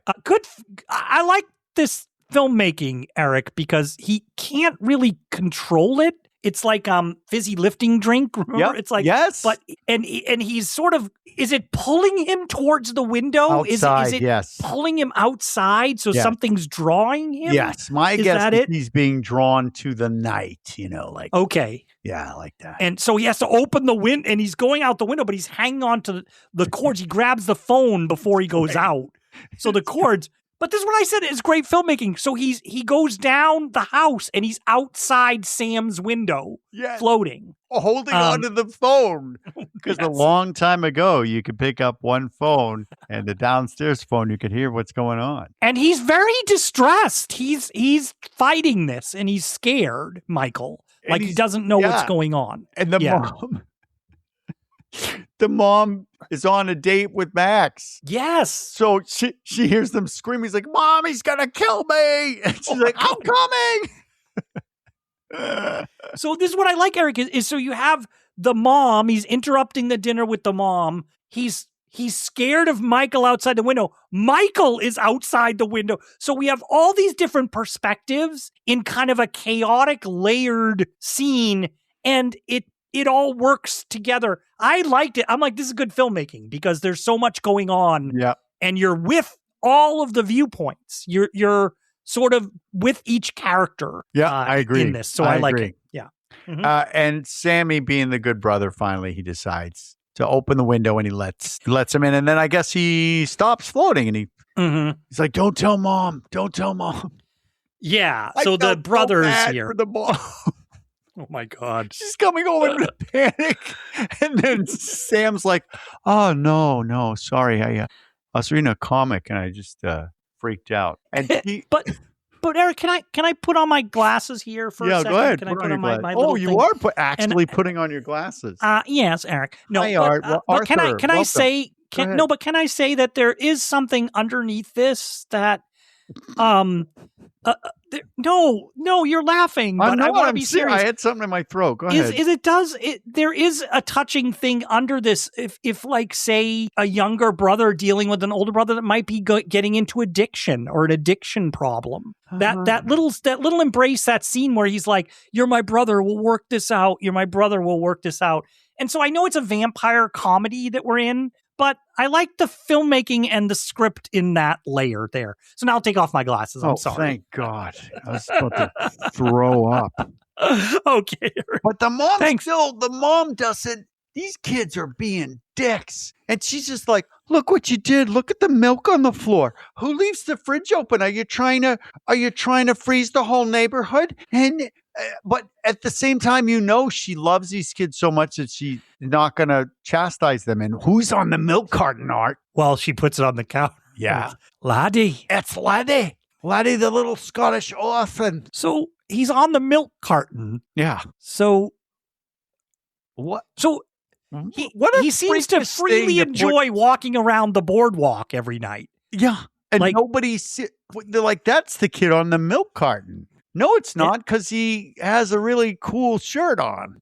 And can we just all not agree to ever put missing kids on your milk? What the hell? And then wasn't it like a thing, Erik, that the number of missing kids they had every year, 1 million kids go missing or something on the back of the book. And they were like, that number is not true. Like it was like, and this is why scared the hell out of us. Milk. They're like, I'm not going to even have milk anymore. But yes, that was, I mean, I don't want to be, we're not that type of podcast where we tear things apart, but I was like, Laddie's out every night at this boardwalk. I'm like, maybe people just don't drink milk in the town. So they're just distracted by the sweaty Conan saxophone man. Or they're distracted. They're watching his hips, Erik. The crowd is like back. And it's like watching watching the hypnotist watch. Yes. Like, yeah.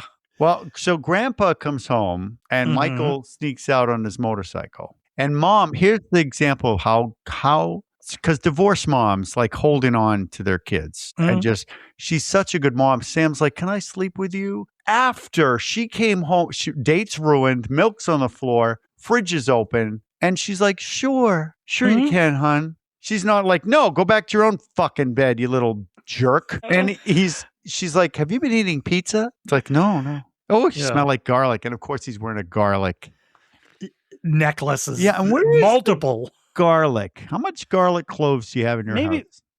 I do actually have right now. There are probably 4 over because I cook a lot, as you know. But you don't have that Italian string of garlic, like a rope. No, I'm not like a market in Italy, like on the sidewalk. Orsina cooks every night. Does she have garlic ropes, like in the basement? No. Yeah, he got that pretty fast. Yeah. But then we're gonna cut to Max, our video store owner, and he's coming home. Mm-hmm. He's got a nice pad. Video stores were a big business back then. Oh yeah, he's raking it. It's like a seaside home. Yeah, he's got a gate, a freaking dock gate. You have to go across a dock to get to his house. Yeah, like wow. Yeah, he gets over there, and Thorn is there, his dog, growling. Thorn starts growling, and the wind starts kicking up. Yep. And then you got like, who's there? Who's there? Bat kite jump scare. That's what I have written. Which I had. All right, I had that bat kite. You did? Yep. Oh. It's a kite. Looks like a kind of a kooky vampire bat. Mm-hmm. I'm like, where the frig did this kite come from? But then, so are they flying around on their bikes? In are the they air?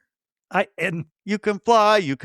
Bring your motorcycle. You can fly. But the headlights start, and you kind of think that's it for Max. You kind of think he does look distressed. Yes, you kind of think that's Max is going to go missing now. Like that's what first time watch. Yep. I think that's what I thought. But as moviegoers, we know, Art, if the camera didn't zoom in on his face going, "Whoa!" So we know he probably. I'm like, what is this scene? We didn't see his bloody glasses fall on the or the dog on the dock. So I don't know what's going on here. Yeah. Okay. But Michael goes back to the cave. Yes. Vampire hideout. And ruins a perfectly good antique bottle. What an asshole. Remember that bottle of wine? I didn't even notice that. You noticed he smashes things. You can hear it. Well, he smells it kind of, right? And then he throws it. And he broke it, man. But he's looking for, he's looking for Star. Right. Yes. And she's there. And she is right out of the Like a Virgin video. Right. Right out of it. Right, Right, you hear Erik? the music. Doon, doon, doon, doon, doon, doon, doon, doon, doon, doon. Oh, it's Michael. Hey, what's happening to me? I won't answer you. Yeah, she is, the top is, I'm like, oh my gosh, she's right out of this. Yeah. She's there. And Michael might have had a lot of things he was going to want to do when he got there. He probably had a plan. Yeah, but this is went out the window. Just goes, it goes right out the window. The plan technically didn't go out the window; it went straight to his pants. The plan had formed in his pants. Stop! You're gonna make me cramp up, Erik. So, they start making out. Where is Laddie? Oh, is he out with the guys on the back of the bike? I don't know. If not, he's hiding somewhere. Like, what the hell is happening? But we get a lovemaking scene here. Yeah, you can't really say sex scene, right? It works because it's like music video, but it's music video. Joel, you had your chance here, buddy. And you blew it. Well, when I look at deleted scenes, Erik, this scene is extended in the deleted scenes, but you don't see nothing. But there's right. But the way they extend it, we'll talk. Maybe I should say it here. It looks a little more like one of them's gonna bite the other near the end of it. It looks like that, but that's cut out here. They don't show that, but they're making out in the bed with the curtains and the very 80s music video style. There's some of the lyrics. Mm-hmm. Yeah. Yeah. You're having sex. Don't show my nipple. I'm having sex. They didn't show nothing. No. And here, you must have loved this next shot, but it's a great shot of flying. How do you get that? But flying overhead in the clouds, like dawn's coming. I really thought that was cool. Yeah, because you're like, are they both now? I don't know, because it's sex so good, they're just flying. Yeah, they're flying, right. We don't know because we didn't see it. Yeah, we just have to trust the cinematic language. Yes. And so they're flying over the clouds, and then somebody's flying into the cave. Yeah. It's dawn. Yeah, you should say the flying over the clouds. It's like, because you can hear the laughter again. Kind of, they're always fucking laughing. These guys, they love it. They're having a great time. Best time. See them 50 years from now. Right. They're like now. You know why in like Interview with the Vampire they're all so morose. Oh my god! Yeah. Like it's not funny anymore, dude. These are them when they were younger. Yeah, like year one. They're year one. Yeah. Yeah. But it's kind of cool. It flies into an entrance to the cave that's down by the water, and you see the water splashing and everything as they go in there. And it looks like David and the crew are coming back from the night. Yep. And Michael, remember he got bit by the dog? Yes. He takes the bandage off and he's healed. Mm-hmm. Ooh. So I guess he leaves? He leaves because it's dawn? Why would he leave? He leaves, and he leaves Star there, I guess. Star's gone. Yeah. Laddie's not. He goes home. Yeah, and Mom's waiting for him. And it's so good. She's so good. Mm-hmm. And Mom's like, hey, are we friends? Yeah, we're friends. Well, let's see what friends do. Let's talk. He's like, Mom, there's other stuff going on. You don't know. Aside from school and girls. And school, he mentioned school, and I'm like, oh, that's right. He's supposed to be a senior in high school, Erik. I don't know. I don't know. Or he's going to UC Santa Cruz. I don't know. Well, they are all older here. I know it's summer before, so they're not in school yet. But I'm like, wow, so he's coming off his junior year? He looks like he's a lot older. But the talk doesn't work out, and he's not looking good. His hair isn't soft anymore. It's kind of like... She makes him take off his sunglasses. Yeah. He's really not wanting to look at her. But he comes in with sunglasses on, and Grandpa's there. Grandpa's like, it's like, I'm not the only one who got lucky last night. Yep. And he's got freaking... Yep. He's got like the doctor, the old-timey doctor's light on his head. And he must use it for his taxidermy. Yeah. Yeah. Whenever he raises his eyebrows, he's just crying. Yeah. But Mom's got... Remember, her date didn't go well. So she's with gonna Max. Yeah. drop off a bottle of wine at Max's place during the day. Mm-hmm. And she decides she's going to walk it across that bridge thing we were talking about, right? Okay. During the day. She brought Sam. Sam's in the car reading a comic. Yep. Reading a comic conveniently. Yes. The comic is a vampire, the vampire comic. And it's telling us. Yes. And it's telling us that the vampires have guardians. Which is true. Yes. You got to have a guardian. And it says Hounds of Hell. Mm-hmm. And at that time, she's like, oh, hi, Thorn. And Thorn's like, I'm going to rip you a new one. Thorn's a good actor in this movie, by the way. He's so good. He's so believable, right? Because he was so nice before, and now he's like, he's scary. I have to say, he's really scary. Yeah. And so Mom takes off down the thing, and she's screaming for Sam, and she tries to get over the fence, and her dress gets caught. He's ripping it. Thorn is, and she gets to the other side, but Thorn's not. That doesn't matter to Thorn. No, he's good stunt. He does good stunt work because he's bashing his face through the wood. And all the while, Sam's looking at Hounds of Hell. Oh yeah, where he's putting a couple things together. He's like, wait a minute.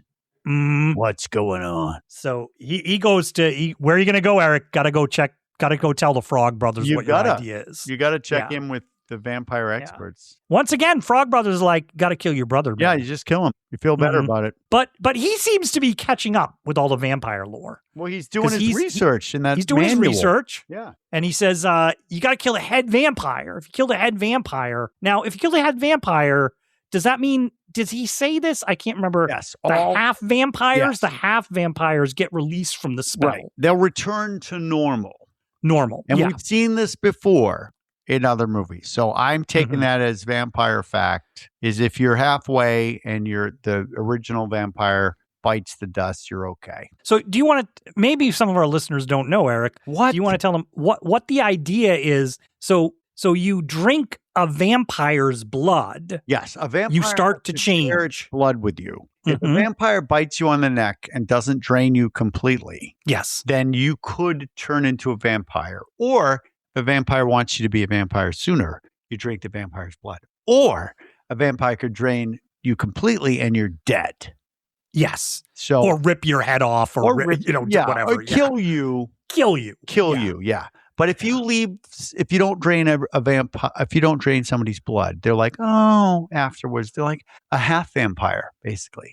But in this movie, they do like, oh, drink some of my blood. They forget, they don't do the whole half suck. Yeah. Like the hickey, a vampire hickey. So Michael is half. He's vampire. He's half vampire. Yep. So. The longer you wait, Art. Well, what happened? Can you tell me what happens the longer you wait? You wait, you get the thirst, Art. That's what its hunger pangs are. That's why you drop the milk. And then you give in, Art, and then your first kill. You're a vampire. But Sam has a theory. He's got a theory about What's the theory? Head vampire. Well, he says Max. Yeah. Remember I told you they cut a bunch of stuff out? Yeah. There's a bunch of stuff about how Max only comes in at night to the video store, the owner of the video store. Oh, I see. There was a whole bunch of stuff like that. Max, Diane Wiest was like, how come Max is never here during the day? And they're all like, he always comes in at night. Oh, he's got other things to do. So Sam is telling us some of that stuff here. Well, he's basically saying, what if my mom's dating the head vampire? That's right. So it's putting this image in our head, and we're thinking, okay, maybe that's why the Lost Boys didn't kill him? Yeah. Well, at this point, we wouldn't even know. No. He hasn't been in the movie since. Right. Where is he? Yeah. But Michael isn't looking so good. He's looking a little peckish. Is that a good term? Peckish? Yeah. He's looking paler. Yeah. Like the eye makeup around his eyes. Yeah. Happens with vampires. It does. They start wearing a lot of eye makeup. Yeah. Yes, they do. Yeah. Yeah. And the eyes get milkier. They're getting like a milkier color. Yeah. So, yeah. Yeah, we got, just on a side note, we do have a lot of hot vampires in Salem. So we got Vamp Fangs. And shout out to our hot vampire owners there. And we do they do vampire balls here and stuff like, and everybody's just like, they're all drippy hot, Hottie McHotsters. So there you go. Yeah, but Max is coming over for dinner, right? Yes, Max is coming over for dinner. And so Sam has the Frog Brothers coming because they're going to, He's going to invite the Frog Brothers to dinner. Yeah. So Michael's heading out. Mhm. Michael's heading out. It's nighttime. Yep. And when he opens the door, who's there? Oh, it's Max in another wide-shouldered outfit. Yes. And he has some flowers. Oh, here's the thing, Art. Mm-hmm. Well, you're the head of the household, and I'm not coming in until you invite me. And he goes, you're invited. So Max comes in, and Michael heads out. In. Yep. Okay, so could be a vampire then. Right. Okay. Heads out. Yeah. And Max comes and gives Lucy, the mom, flowers and goes right in for a kiss. And she takes it. Very aggressively. But he's got an awkward, she's like, okay. Lucy, and he says, Lucy, everybody. Look it up. Lucy. Okay. And did you notice the exchange here, Eric, about the food? Oh, what's the exchange? Do you know that? Did you notice it? Well, tell me. Max says, didn't think I was supposed to see the food before dinner. Yes. And she she's says, like, I think you mean the bride. He's like, I always get those two confused. Yes. But we're talking bride of Dracula. Mm-hmm. Right? And food people, right? Okay. Yep. Good job. Yep. Good job, Schumacher. Yes. Nice. Or the screenwriters. Or the script, whatever. Yeah. Screenwriters. What do want they to give know? them some credit. Yeah. We do. Good job, screenwriters. But they're having pasta and meatballs. Yes. And here's my confusion. So if like the other vampires were eating, like vampires generally don't eat. So where's the Is that true? Yeah. I was going to ask you. Where's the food going?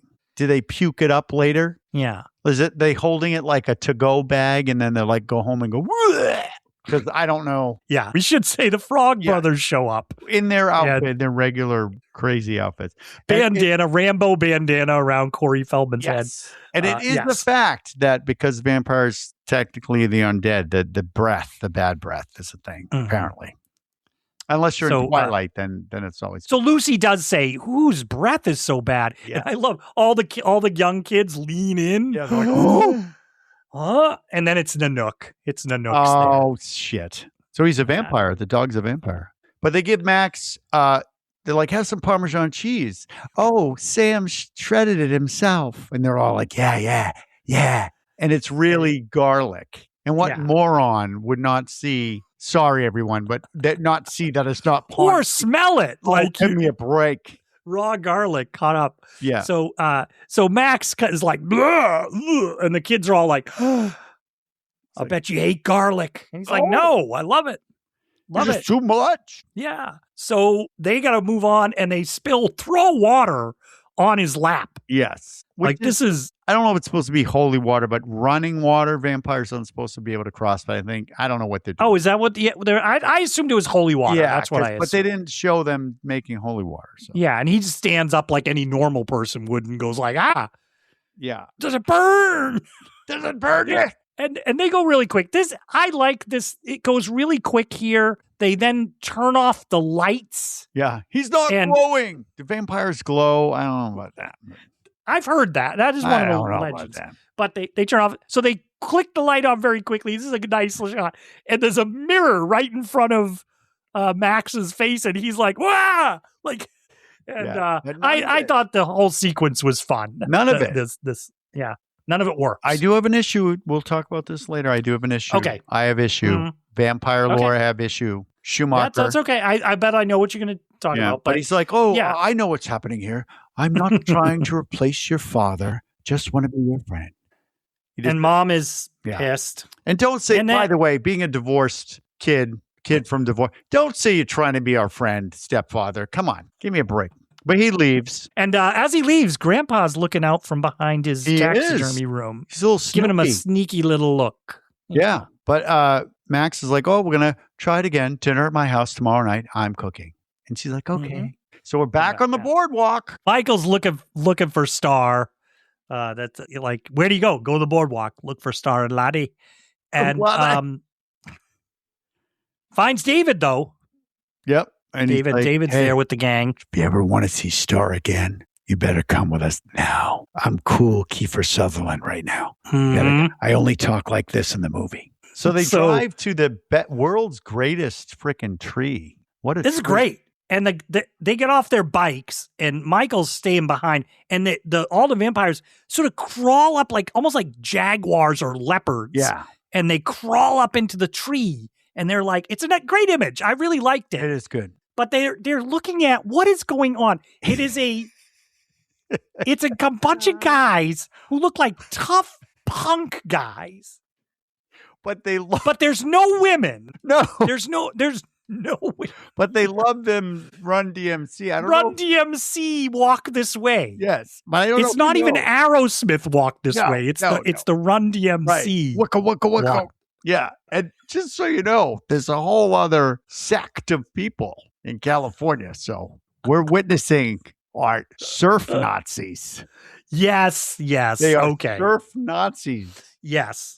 That's what they are. And they're sort of doing mosh pit stuff, and they got a big fire going. Yeah, it's a huge bonfire, yeah. And David is like, Michael, come on up, Michael. Come on up here. Yep. So Michael climbs the tree, not as sexily as they did. No. He's Yep. And then they're like, initiation is over. And then all of a sudden, now we know. If we didn't think they were vampires, now we know because they're like, vampire. Great the face. Makeup. Great. Yeah, the makeup. face comes forward. So Michael's good. like, and time to join the club. Yes. And it's not like the Dusk Till Dawn makeup. It's still sexy vampire makeup, but they got they got no eyebrows and just kind of like I had a latex mask that was a werewolf, which I love so much, and it was same type of thing where you get rid of your eyebrows and you're scary, but they're still sexy. They got the teeth, the eyes. Yes. Yeah. So good job. Oh, I just saw a vampire behind you. Amanda, Erik said he saw a vampire. Amanda, is that you? You've never spoken on this podcast. She can't hear you because I got headphones in. Oh. He's like, Amanda's never appeared except for behind. I know. Like just got like she just flew off. Oh, vampires can't be seen in the right. Maybe it's because there's like she can't be seen but or recorded. Speaking of fly off, they fly off the tree. Mm-hmm. And we still don't see them in the air, which I think is great. Yeah, they kind of don't show us that. But then a massacre occurs here. Oh my God. They start massacring. Strangely, it's all done in editing though. Yeah. Strangely bloodless. I disagree. You get the head bite. Oh, that's the one. Yes. Oh, yes. yeah. Which is still toned down from what was actually filmed. Yes, that head bite. Yeah. Kiefer Sutherland bites into one guy's head, which I thought, what a waste. And does it spurt out like that? But it's like a burst of blood. Yeah. And they don't even, are they just doing appetizers here? Because what the hell? They take a couple of chaws out of people, then they freaking throw them on the fire. Yeah. And I thought, did you get enough to drink here, dudes? Yeah. I don't think so. What a waste. So Michael's watching all this, and as he's watching it, he gets, what do you call it? The thirst or the hunger? The thirst. He starts to get that and his face starts looking like theirs. Yes. He gets the eyes, and he's got the fangs, and it's like he's wiping the saliva off his lips. Yep. He's like, but he's fighting it. He's like, oh, no. Yeah. And then they all show up, and for some reason, what, do they have napkins? Do they have wet wipes? Well, Kiefer Sutherland is wiping his chin. Come on. Yeah. No. Do they have towels? What did they bring? But he goes, so now you know what we are. Oh, and he's like, you'll never grow old and you'll never die. Peter Pan. Yes. But unlike Peter Pan, you must feed. Yeah. It's inevitable. Otherwise. But then they laugh like it's funny. They all love it, Erik. They all laugh. Yeah, it's a big joke. Yeah. But we're back with Sam. Remember Sam? Yes. He's got a new friend, a new taxidermy friend. Yep. An owl that looks like it's ready to do you in. Right. I mean, full wingspan. Full wings, yeah. Mm-hmm. And he puts in the closet, and if you get a good look inside that closet, even if you pause it, it's funny. Mm-hmm. There's like 6 or 7 of these things in there. So Michael's now home. I guess he went home. Michael jump scare. did they just, so Erik, hold on a second. You like what happened? Sure. So after they did that, you got to feed. All right. So we'll see you tomorrow. Yeah. Bye. Like what? They're like, what we would have you feed, but we just wasted a dozen bodies. Which and Michael's like, all right, I guess I'll just go home. Yeah.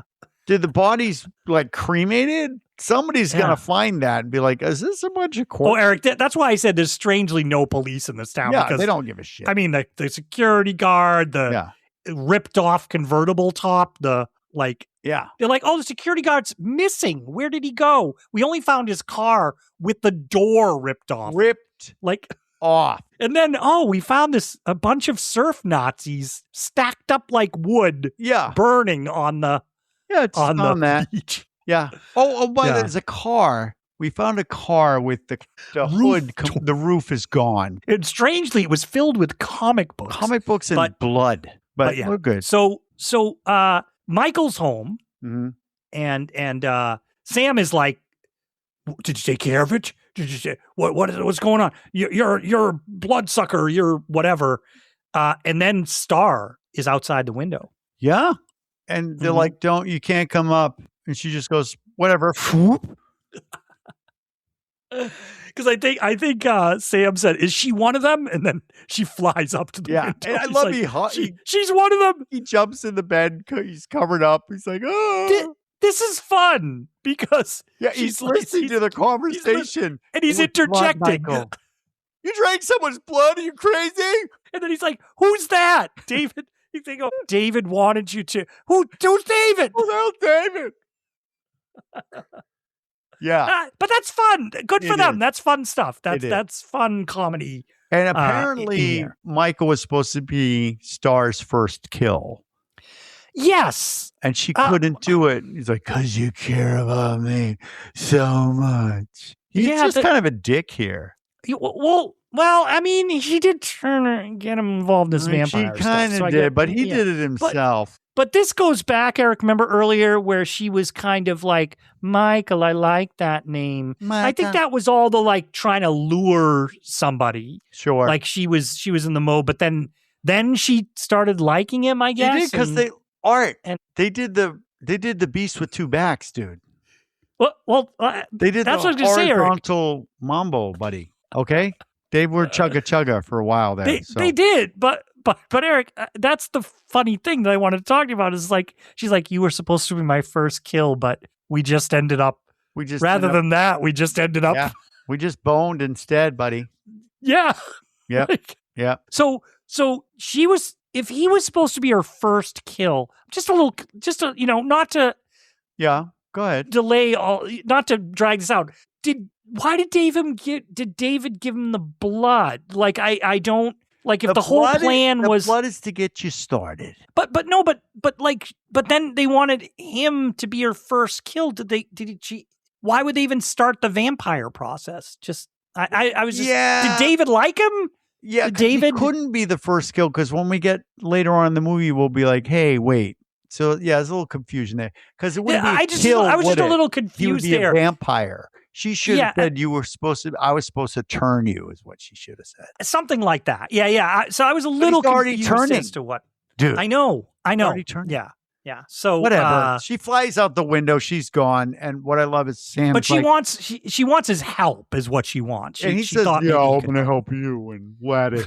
I'm not going to help a little Scottish But kid. for her, she's saying it's getting harder, as you pointed out earlier, for her to resist. Yes, because it's getting harder and harder. Yeah. But she does fly out the window because he kind of is a prick about it. And I love that Sam. Great line.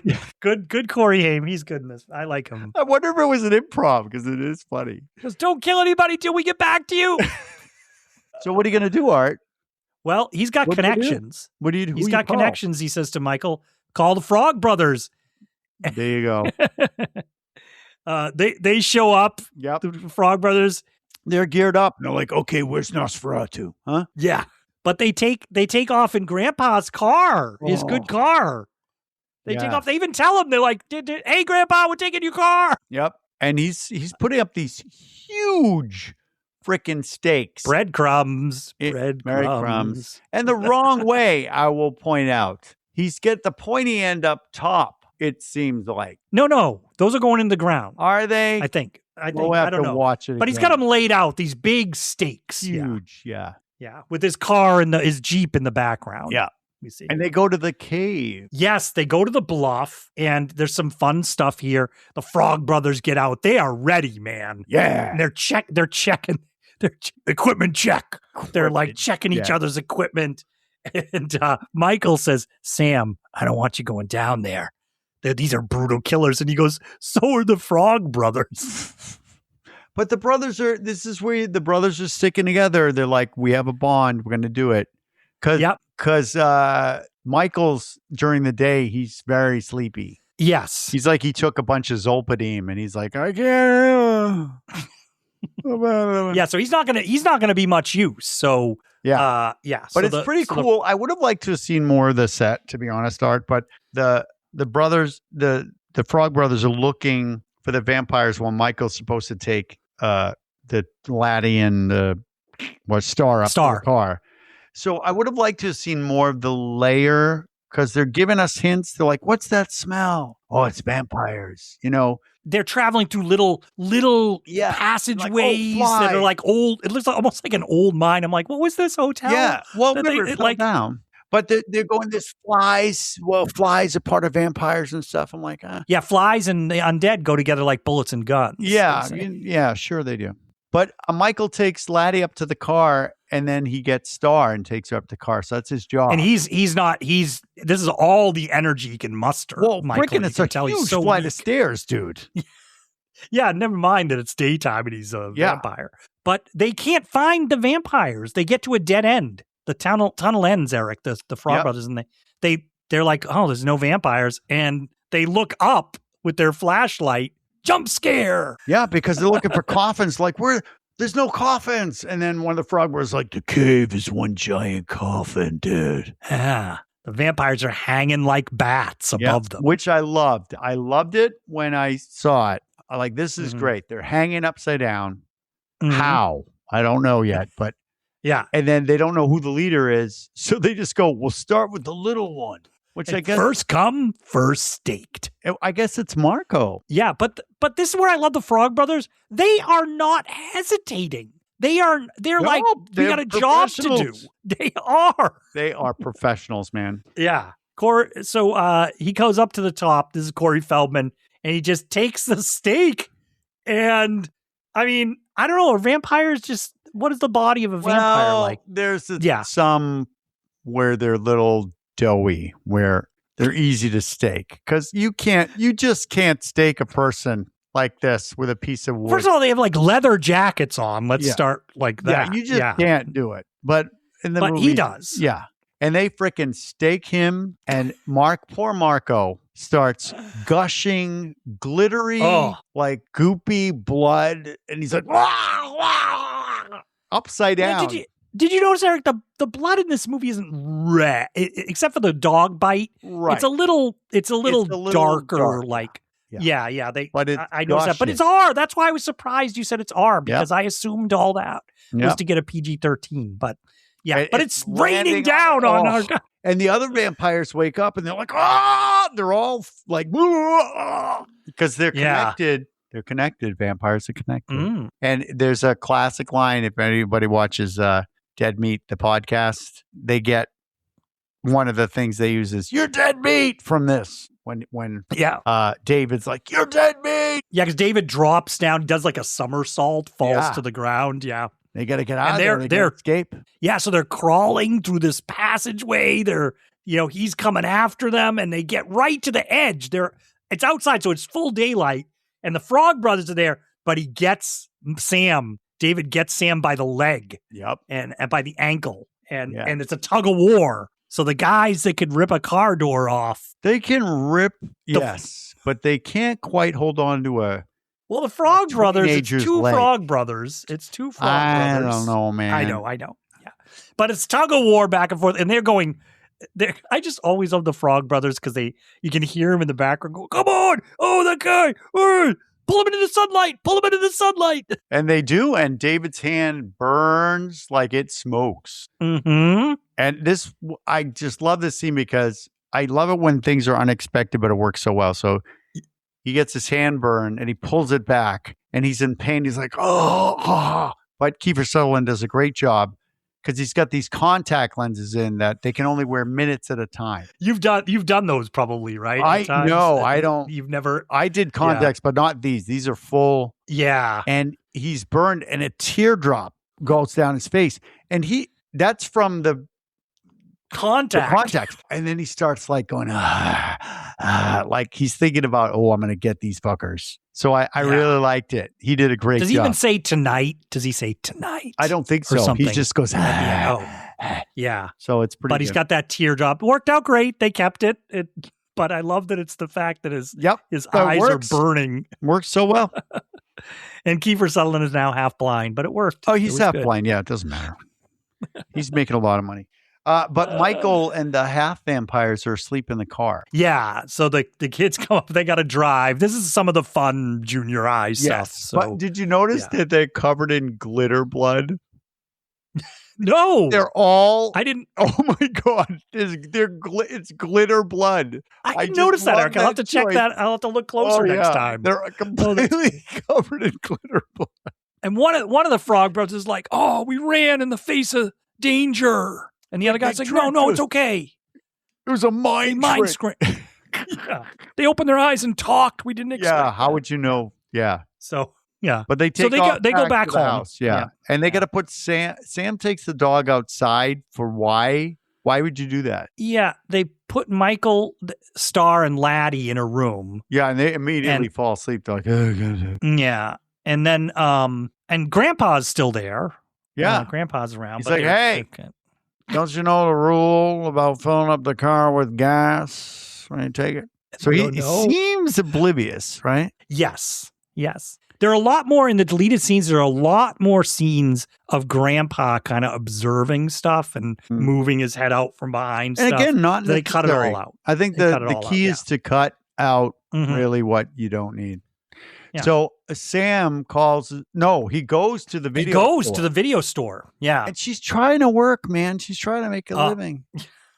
And you tell your mom, like, Santa Carla's crawling with vampires. She's like, okay, that's enough. Yeah, she's finally had enough. Yeah. And he says, to hell with Max. And she's like, okay, I'll deal with you later. So they're on their own. we should say, we didn't say this before, Max has kind of been going, you got to be a little firm with boys. He does say discipline. He does say that stuff. And so now I think you're seeing her going, I maybe need to stand up for myself here.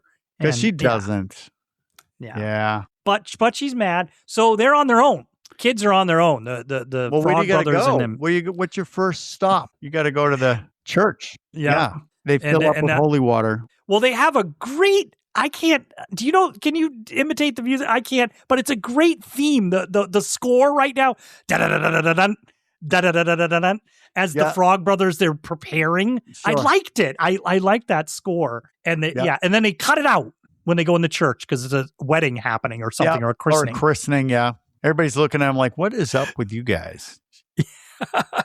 Yeah.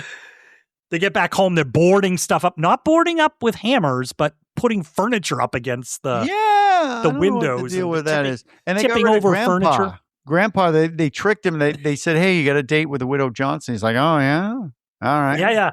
Mm-hmm. So he's gone. He's out of the picture. So we see they're filling up the hot tub. They're filling up the... What? Oh, that's for another movie. That's for you and I's vampire movie. Yeah. Hot tub vampire. Hot tub. Yeah. Would you like to get in the hot tub vampire? Sure. So they fill the tub with holy water and garlic. They're preparing, filling their squirt guns. And perfect. Love it. I had that very squirt gun, which is an Uzi. How did we ever let this happen? But you could buy an Uzi battery operated squirt gun that looks like an Uzi. I had it. I can still do the it goes so I had that. Yes. So they're getting the whole place ready. They're getting ready for battle. Sun's going down.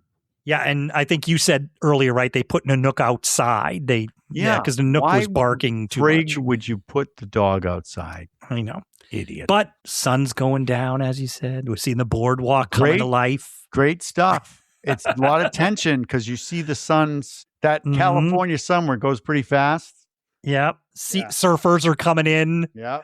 And the lights on the roller coaster come on. Mm-hmm. It's good. It's good stuff. Yeah. And then we see the reverse shot that we saw earlier. We don't get there yet. Oh, but no, not yet. We're seeing the vampire hideout. Wake up. And David wakes up and he's like, he's ready to go. But Eric, we should say, you must have liked it. We saw how they're hanging. Oh, yes. But that's right before David wakes up. We saw awesome little bit. They just got vampire bat feet and they're hooked onto the bars. It's really good. So it's like an opposable big toe or something, big right? Talon, yeah. And it's great. Yeah, hanging. So we just saw them shoes on. They look a little dainty, to tell you the truth. But then they got to put their shoes on. Well, when they flip down, do you think they flip They got to put their shoes shoes on, dude, because they're all wearing shoes. That's true. Like nobody leaves without putting their shoes on. But the way it looks like is they just release, and then it's kind of cool. The camera kind of soars through all those tunnels and goes out of the bluff. Yep. The cave on the bluff. And it's actually just the reverse shot that we saw earlier of them coming home, because the waves actually it is go in the backwards direction. But it still looks good. But I was actually wondering how they did it. I know it's probably a combination of composites, but a helicopter flying in and then they switch to the camera, but it goes through all that stuff. I thought it was really cool. But they're out. I can't stop thinking about whether or not they're wearing shoes. I just can't stop thinking about it. But now, next time you watch it, Eric, you'll have to look if they have shoes on in the house. If they're wearing shoes or not. Because if they took time to put on their shoes, fuck them. And like one of them's got big boots. Yeah, they're like, can you hurry up? Will you lace it up? Like, oh. Yeah, this was like the time of Velcro. They could have Velcroed that shit. But Mom and Max are on a date, and she's like, they're talking crazy. He's like, no, tell me. I know you don't want this to go long. Can we talk about the decor at Max's house? What is happening there? Neon. It's like a neon sculpture. And, is he? Yeah. Yeah. It's really odd. Yeah. But, yes. Grandpa's house. So back at Grandpa's house, we hear the wind kicking up. We see that little staple in horror movies, the little windmills and things moving. And we also know the Frog Brothers are just letting us know, like, when a vampire buys it, it's not a pretty sight. Because they know, I guess, some scream, some go quietly, some explode, some implode. What? But, Eric, but all of them will try to take you with them. Okay. That's what they say. All right, good to know. Oh, but remember Nanook, Eric? No. Nanook's outside. They tied him up. Not only did they tie him up, Eric, they tied him up a good way away from the house. Why? Why? I think Nanook was barking so much, or maybe they didn't want him to get hurt. I don't know. Oh, but speaking of which, the lights just went off in the background here in my place. Yes. What the hell?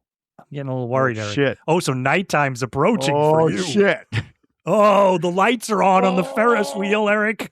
But here they come. You know they're coming because you can hear them doing their little hee hoo hoo hoo. Yeah, and we get the overhead, and you're right. They never show us them flying in the air like that. Yeah, because your imagination goes wild. But they're coming in, and Nanook's there in the sight. So Sam runs to get Nanook.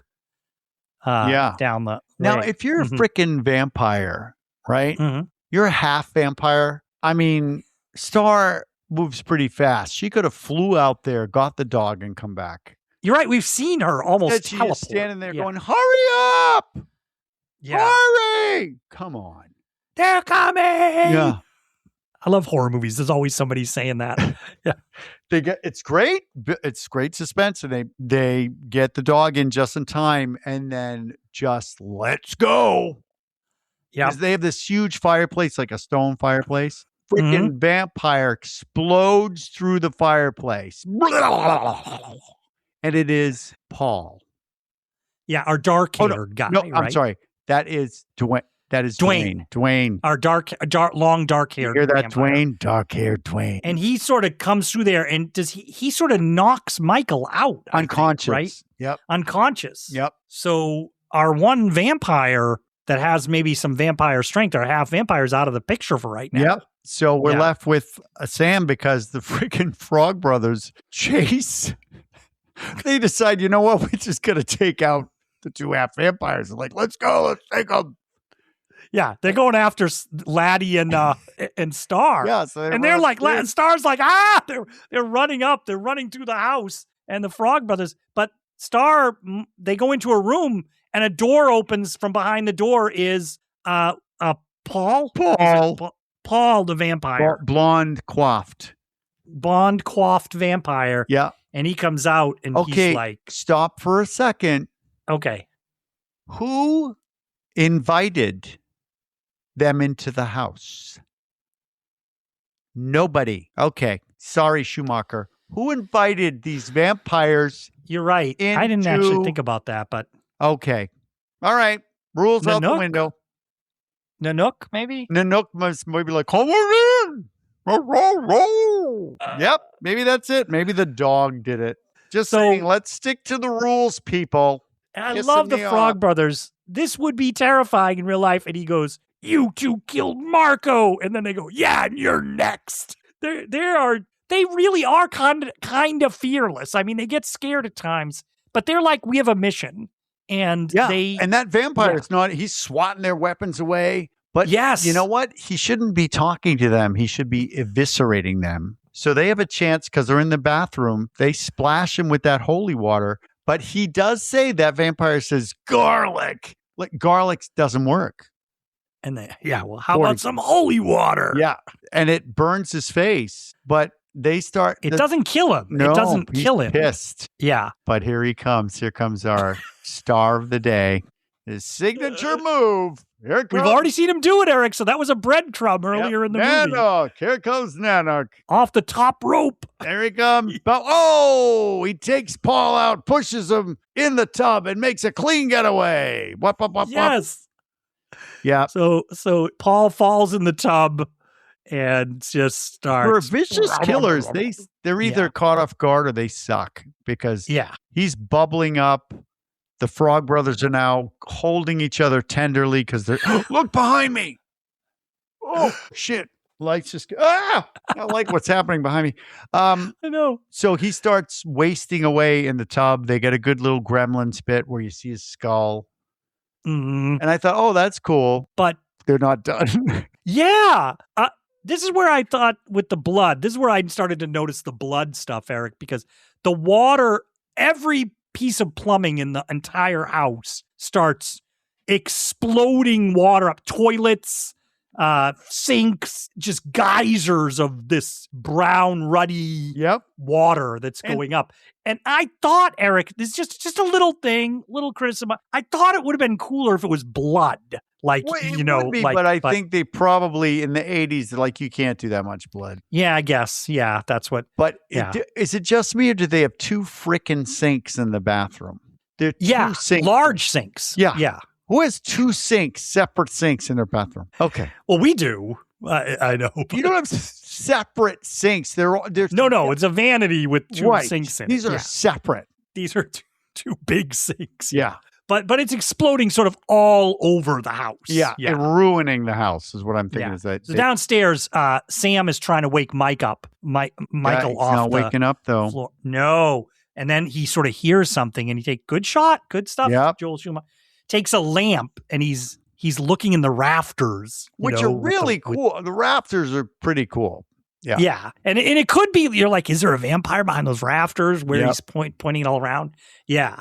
Yeah. But then Dwayne comes out of nowhere and he's like, and he grabs him and he picks him up to the ceiling, floating. And here's again where I'm thinking, Dwayne, you could have taken him out on the floor, buddy. Yeah. No, you got to bring him up and hold him up. I remember our squirt guns. Yes. Sam's got a squirt gun, squirts him in the face. That holy water's working out for everybody. Drops him.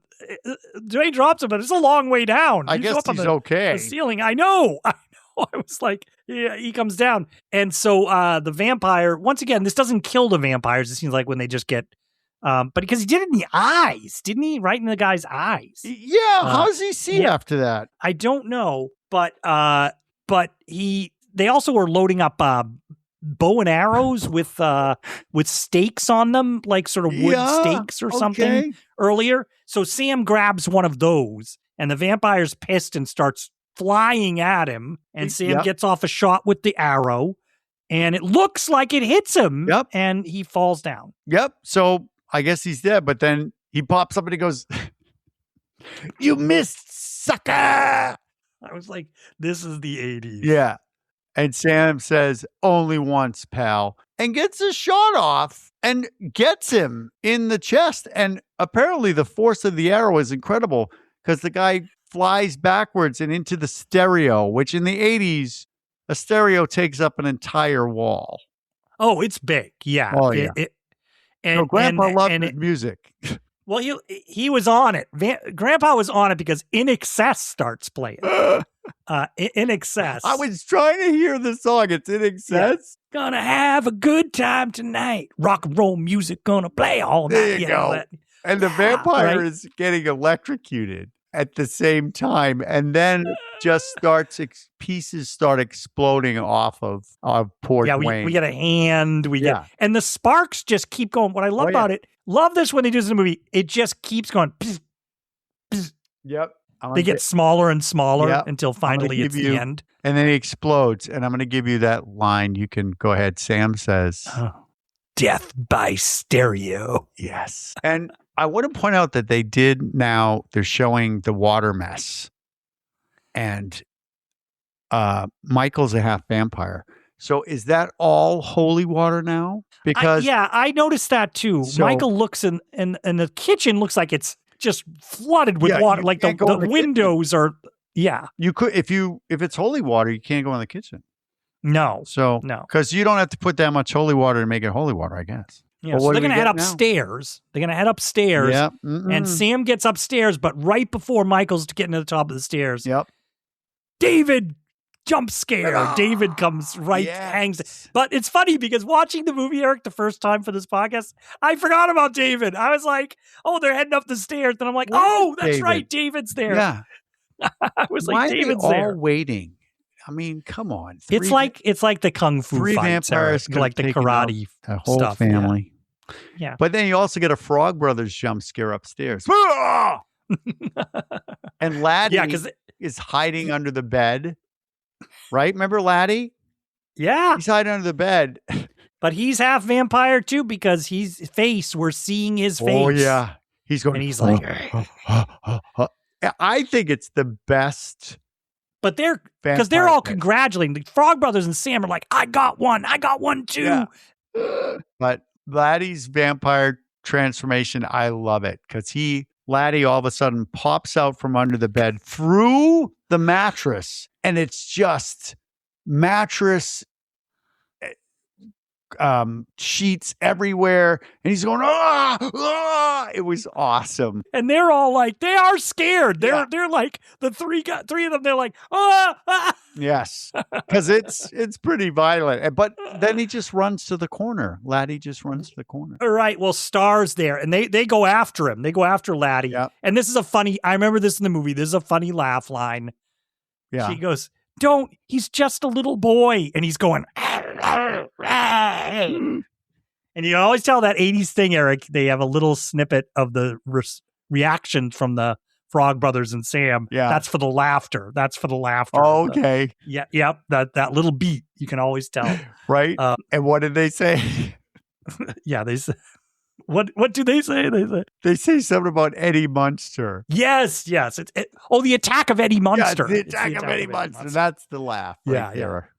And so downstairs, David and Michael are fighting. Yeah, and it's more like that swoop in and disappear, disappear. I was going to ask you, though, where did that start? Did this start here with the two vampires going at each other in the air and colliding and coming together in the air? Where do we first... Because we see it a lot now. Yeah. But is this the first? Maybe.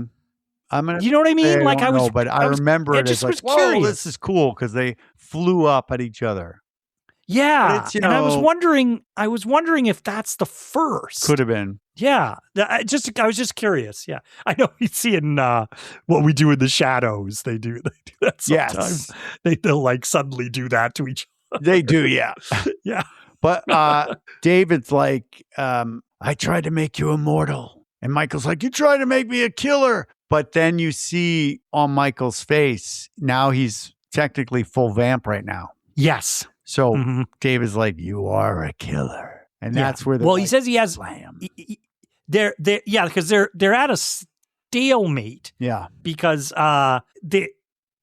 David has him up against a door frame. Michael's holding on, and all the taxidermy stuff is behind Michael. Lots of taxidermy stuff. all the antlers and horns. Yeah, it's like in every vampire movie, just don't go in that house. If it's got horns, don't go in the house. I'm like, what did the grandpa dig up a mastodon? Like what? Yeah, what the hell? He's like, I'll just put him up on the ceiling real high. Yeah, long horn. And so David is saying, like, I don't want to kill you, Michael. Right. I don't want to. Yeah. And he says, you have my blood. Yes, and I also have my blood. Yes. And so he turns David around and with the momentum impales David on those horns that are coming out. It's not antelope. It's a different kind of antelope. Yeah. So, but he gets impaled. I think something from Africa. Yes, it is. I don't know why they're really long. Yeah, like an ibex. But it's good because you think that David's going to get the upper hand, but it switches. Yeah.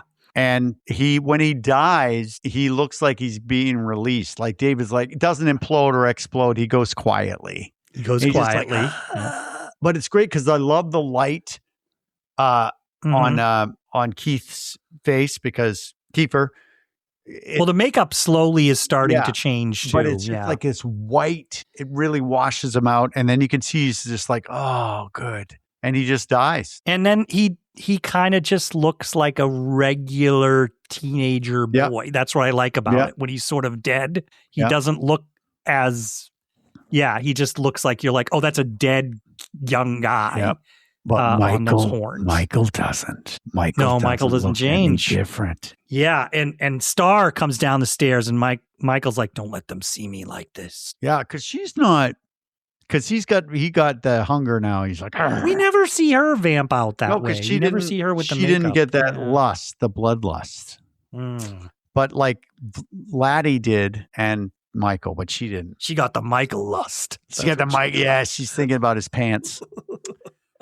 But Max and Mom pull up in the car and somebody says, I forget who it is, but they go, there's still one more. And so Max and Lucy, Mom, come in and Max goes up to David and he doesn't seem surprised. No. And I love that Sam's like, okay, we can explain. Mom, there was like, they're all like, she's looking around, but she's looking around like, what the hell? The whole place is trash. Yeah, not good. Like, yeah. And then Max says, I'm sorry, Lucy. This is all my fault. And we're like, oh. Yep. They faked us out, though, Art. I don't like it. Don't treat me like I know what you're talking about. Yep. I'm not a dummy. So he wouldn't be upset. He wouldn't be scared when they're coming to his house. He'd be like, what are you guys doing? Yes. What are you doing here? But he was like, oh. Because they did play it well with the video store, the way he was looking at him. It's like, I told you to not come around here. All that works. I agree. Works, but when he's by himself, don't fake us. Yes. Don't give him that bullshit. No.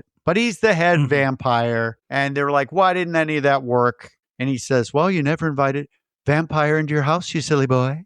It renders you powerless. I'm like, no, it doesn't. No. Okay, I thought so, no. Eric. I was like, I think that's a little thing. No, and then also, Star says, you were the secret David was protecting. Right, like, that we never heard about. I was like, what? What secret? We didn't even need that line. I know. Well, I think that's left over from probably other stuff. But and they're like, oh, we got to give her some sort of a line here. But he says that he's like, you know what? I just wanted you, Lucy. I thought you'd be a mother to my boys. Your boys and my boys. And then we get a great line. I think it's from one of the Coreys? The blood-sucking Brady Bunch. Great line. But here's another one where I was like, okay, you didn't need to do that, but it's kind of fun. He says, I still want you, Lucy. And he turns around and he comes back and he's a scary vampire, but he does this thing with his tongue like, like, what are you I noticed doing? that. Why did you do that? I had a feeling that was an improv and they kept it. That's what I had a feeling because it did seem a little weird. Yes. But yeah, and Max runs over, not Max, Sam, and he grabs him and puts him sort of in a headlock. Yeah, Michael tries to step up, but this Max is too much for everybody. He's knocking them all down. Yeah, he knocks the Frog Brothers, both of them at the same time. Yep. Like, and he puts his hand out to Lucy. He's like, it's so much better if you don't fight. Oh, yes, Lucy. So she's reaching out her hand. That's to save her kid. He's going to bite her. He's really close. He's going to bite her. Mm-hmm. And then what do we hear, Art? It's the first time in the movie where the horn on Grandpa's Jeep works. Right. It plays the whole tune.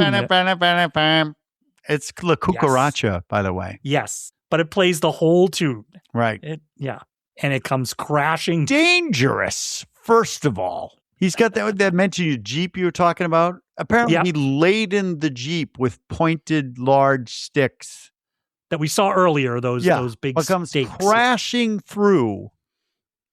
How does he think he's not going to hit everybody else? But Michael does have his moment where he pushes, just like RoboCop. Actually, he pushes. He pushes our villain Max forward. And Max gets impaled with what is it, like 8 inches around? Huge stake, like, bleh, goes flying into back. The fireplace. Yes. Yeah. And the fireplace explodes. It's great. It's a huge mess. Smoke. Is it blood everywhere? Like it's soaking everybody? No, it's I can't remember. Explosion and then black smoke. Black smoke. Yeah. But if he's the main vampire and he's dead, you look and Michael's back to normal. Yeah. Star and Laddie are good. Laddie runs down the stairs. I think it's his one line. Star! I think it's one line. And then the Frog Brothers are like, oh, yeah, we kicked their ass. Yeah, and they put on goggles. Remember? They put on goggles to... Yes. Yeah, so so everything seems good. Yep. Everything seems good. Mom's like, except Grandpa. Dad. Like, thank you. But he's not answering. No, he's not. It's a very odd moment. I remember in the first time I saw this in the movie theater, he's just not answering anybody. And they're like, Grandpa? Dad? And they're following him through the house. No. Yeah, well, you don't know the first time you see what's happening because he's shuffling to the kitchen and it's all dark in there and he opens up the thing and he gets one of his root beers out. Yep. It's great because he's also covered in smoke or whatever. And I just think it's great. Because he goes, one thing about living in Santa Carla, I never could stomach. All the damn vampires. And what a great, come on. And then it just shows the family going, huh? And it just fades. But he closed the fridge. He closed the fridge so the light closes on them. Yes. And he's just taking it in stride. He's like, well. Great. But I'm trying to remember if I thought in the movie, I'm like, is Grandpa a vampire too? Yeah. A good vampire? I don't know. But that was it. That's it. Yeah. That's the end. That's the Lost Boys. So we should have had the saxophone play in. Right. And then they look behind them and he's there. Yeah. That guy. Yep. But it's great. That was it. I think it's great. I love the Lost Boys. Eric. The Lost Boys. And can I just say, I never even, I think, registered that there were sequels to the movie. Oh, please don't register. There are, no, we should say to people, but I never even registered. I never saw them and I barely, I think, had them even cross my radar. Yeah. I don't cross the radar. Don't cross the streams. Okay. Nobody, if you want to see more of the Lost Boys, go see the musical. I hear it's awesome. Takes itself seriously. So see that. But don't watch whatever the freaking other one is. Forget it. This is it. We're done with the Lost Boys. Everyone's done. No, Jason, don't watch Lost Boys 2 or whatever it is. Nobody. Dwayne, stop. Yeah. I don't think I'm going. I wanted to see what you thought. No. No. Okay. No. Yeah. Nobody's back, right? Or Oh Corey yeah. Feldman's Oh back? yeah. The Coreys are back. Yeah. Okay. Both the Coreys. Oh, Okay. yeah. I didn't know that. No, I think it's both the Coreys. Don't do it though. Yeah. Okay. I didn't do it, All right. everyone. But a fabulous vampire flick. If you want something that's fun and hip, that's my take. Fun, hip, funny, good meld of horror and comedy, and good performances. It genuinely has laughs. It's genuinely tense at times, and just has a great, sexy vampire thriller stuff too that's in there. Doesn't they had to meld these two things together, and I think they did a good job for a really cool pop blockbuster hit. Yeah, did well, made some money that year. That's a tough year to compete in the summer with RoboCop. They're up against RoboCop. Yep, but they did it. Predator. They're up against Predator that summer. Mm-hmm. We covered all those. We covered. Yeah, there's that was a good summer. So Erik, if we had like a rating scale for this, that would be cool because we could give it like a rating. I don't know. It's too easy. Oh, okay. Yeah, it's 9. It's a 9 out of 10. But it's 9 out of 10 saxophones. Yeah, that's right. Right? I still believe. Oh, yeah. Yeah. And then a couple of hip thrusts on top of it. Oh, my God. You got to crack that hip on either side. Oh. That's great. Yeah. Erik. So that's what I'm saying. Go see it. You should watch it first, and then, then when it comes around, I'll try to see the musical if it comes around here to San Diego. I don't know. It probably go on tour. It won a few Tony Awards, so I'm sure it'll be out on. I heard it's great. So okay. Yeah, we'll give you guys an update if we check out the musical. Yeah. So, Erik, I really enjoyed talking about this with you. Me too. And did you enjoy the? I just got a DoorDash order for you. Did you enjoy that? Oh yeah. What is this? Hold on. Eat it. Yeah. You got it? Go ahead, eat it. What do you got there, buddy? Opening it up. Yeah, I see that. What is it, Erik? It's maggots, Art. You're eating maggots. No, I'm just kidding. It's crab rangoon. It's crab rangoon. Don't worry about it. I kind of like crab rangoon. Yeah, okay. Good. Yeah. You got it. Erik, it got really dark there on your end. Holy It's crap. really dark. It is really dark. I'm not. Yeah. Yeah, I'm going to have to. But Erik, you keep telling me, give me all these initiations, Erik. These things that you keep. Yeah. Erik and I are both a little freaked out. Yeah. He just had some lighting effects behind him. Yeah. I don't see this. Normally we do some cool ending, but I'm freaked out by the lights now. I'm going to check and see if there's someone at my front door and going, I won't come in unless you invite me. Okay, Erik. Or maybe it's my Chinese food. So it's time for me to join the club, I guess. Yes. Erik. Okay. Art. I'm going to say your name 100 times. Art.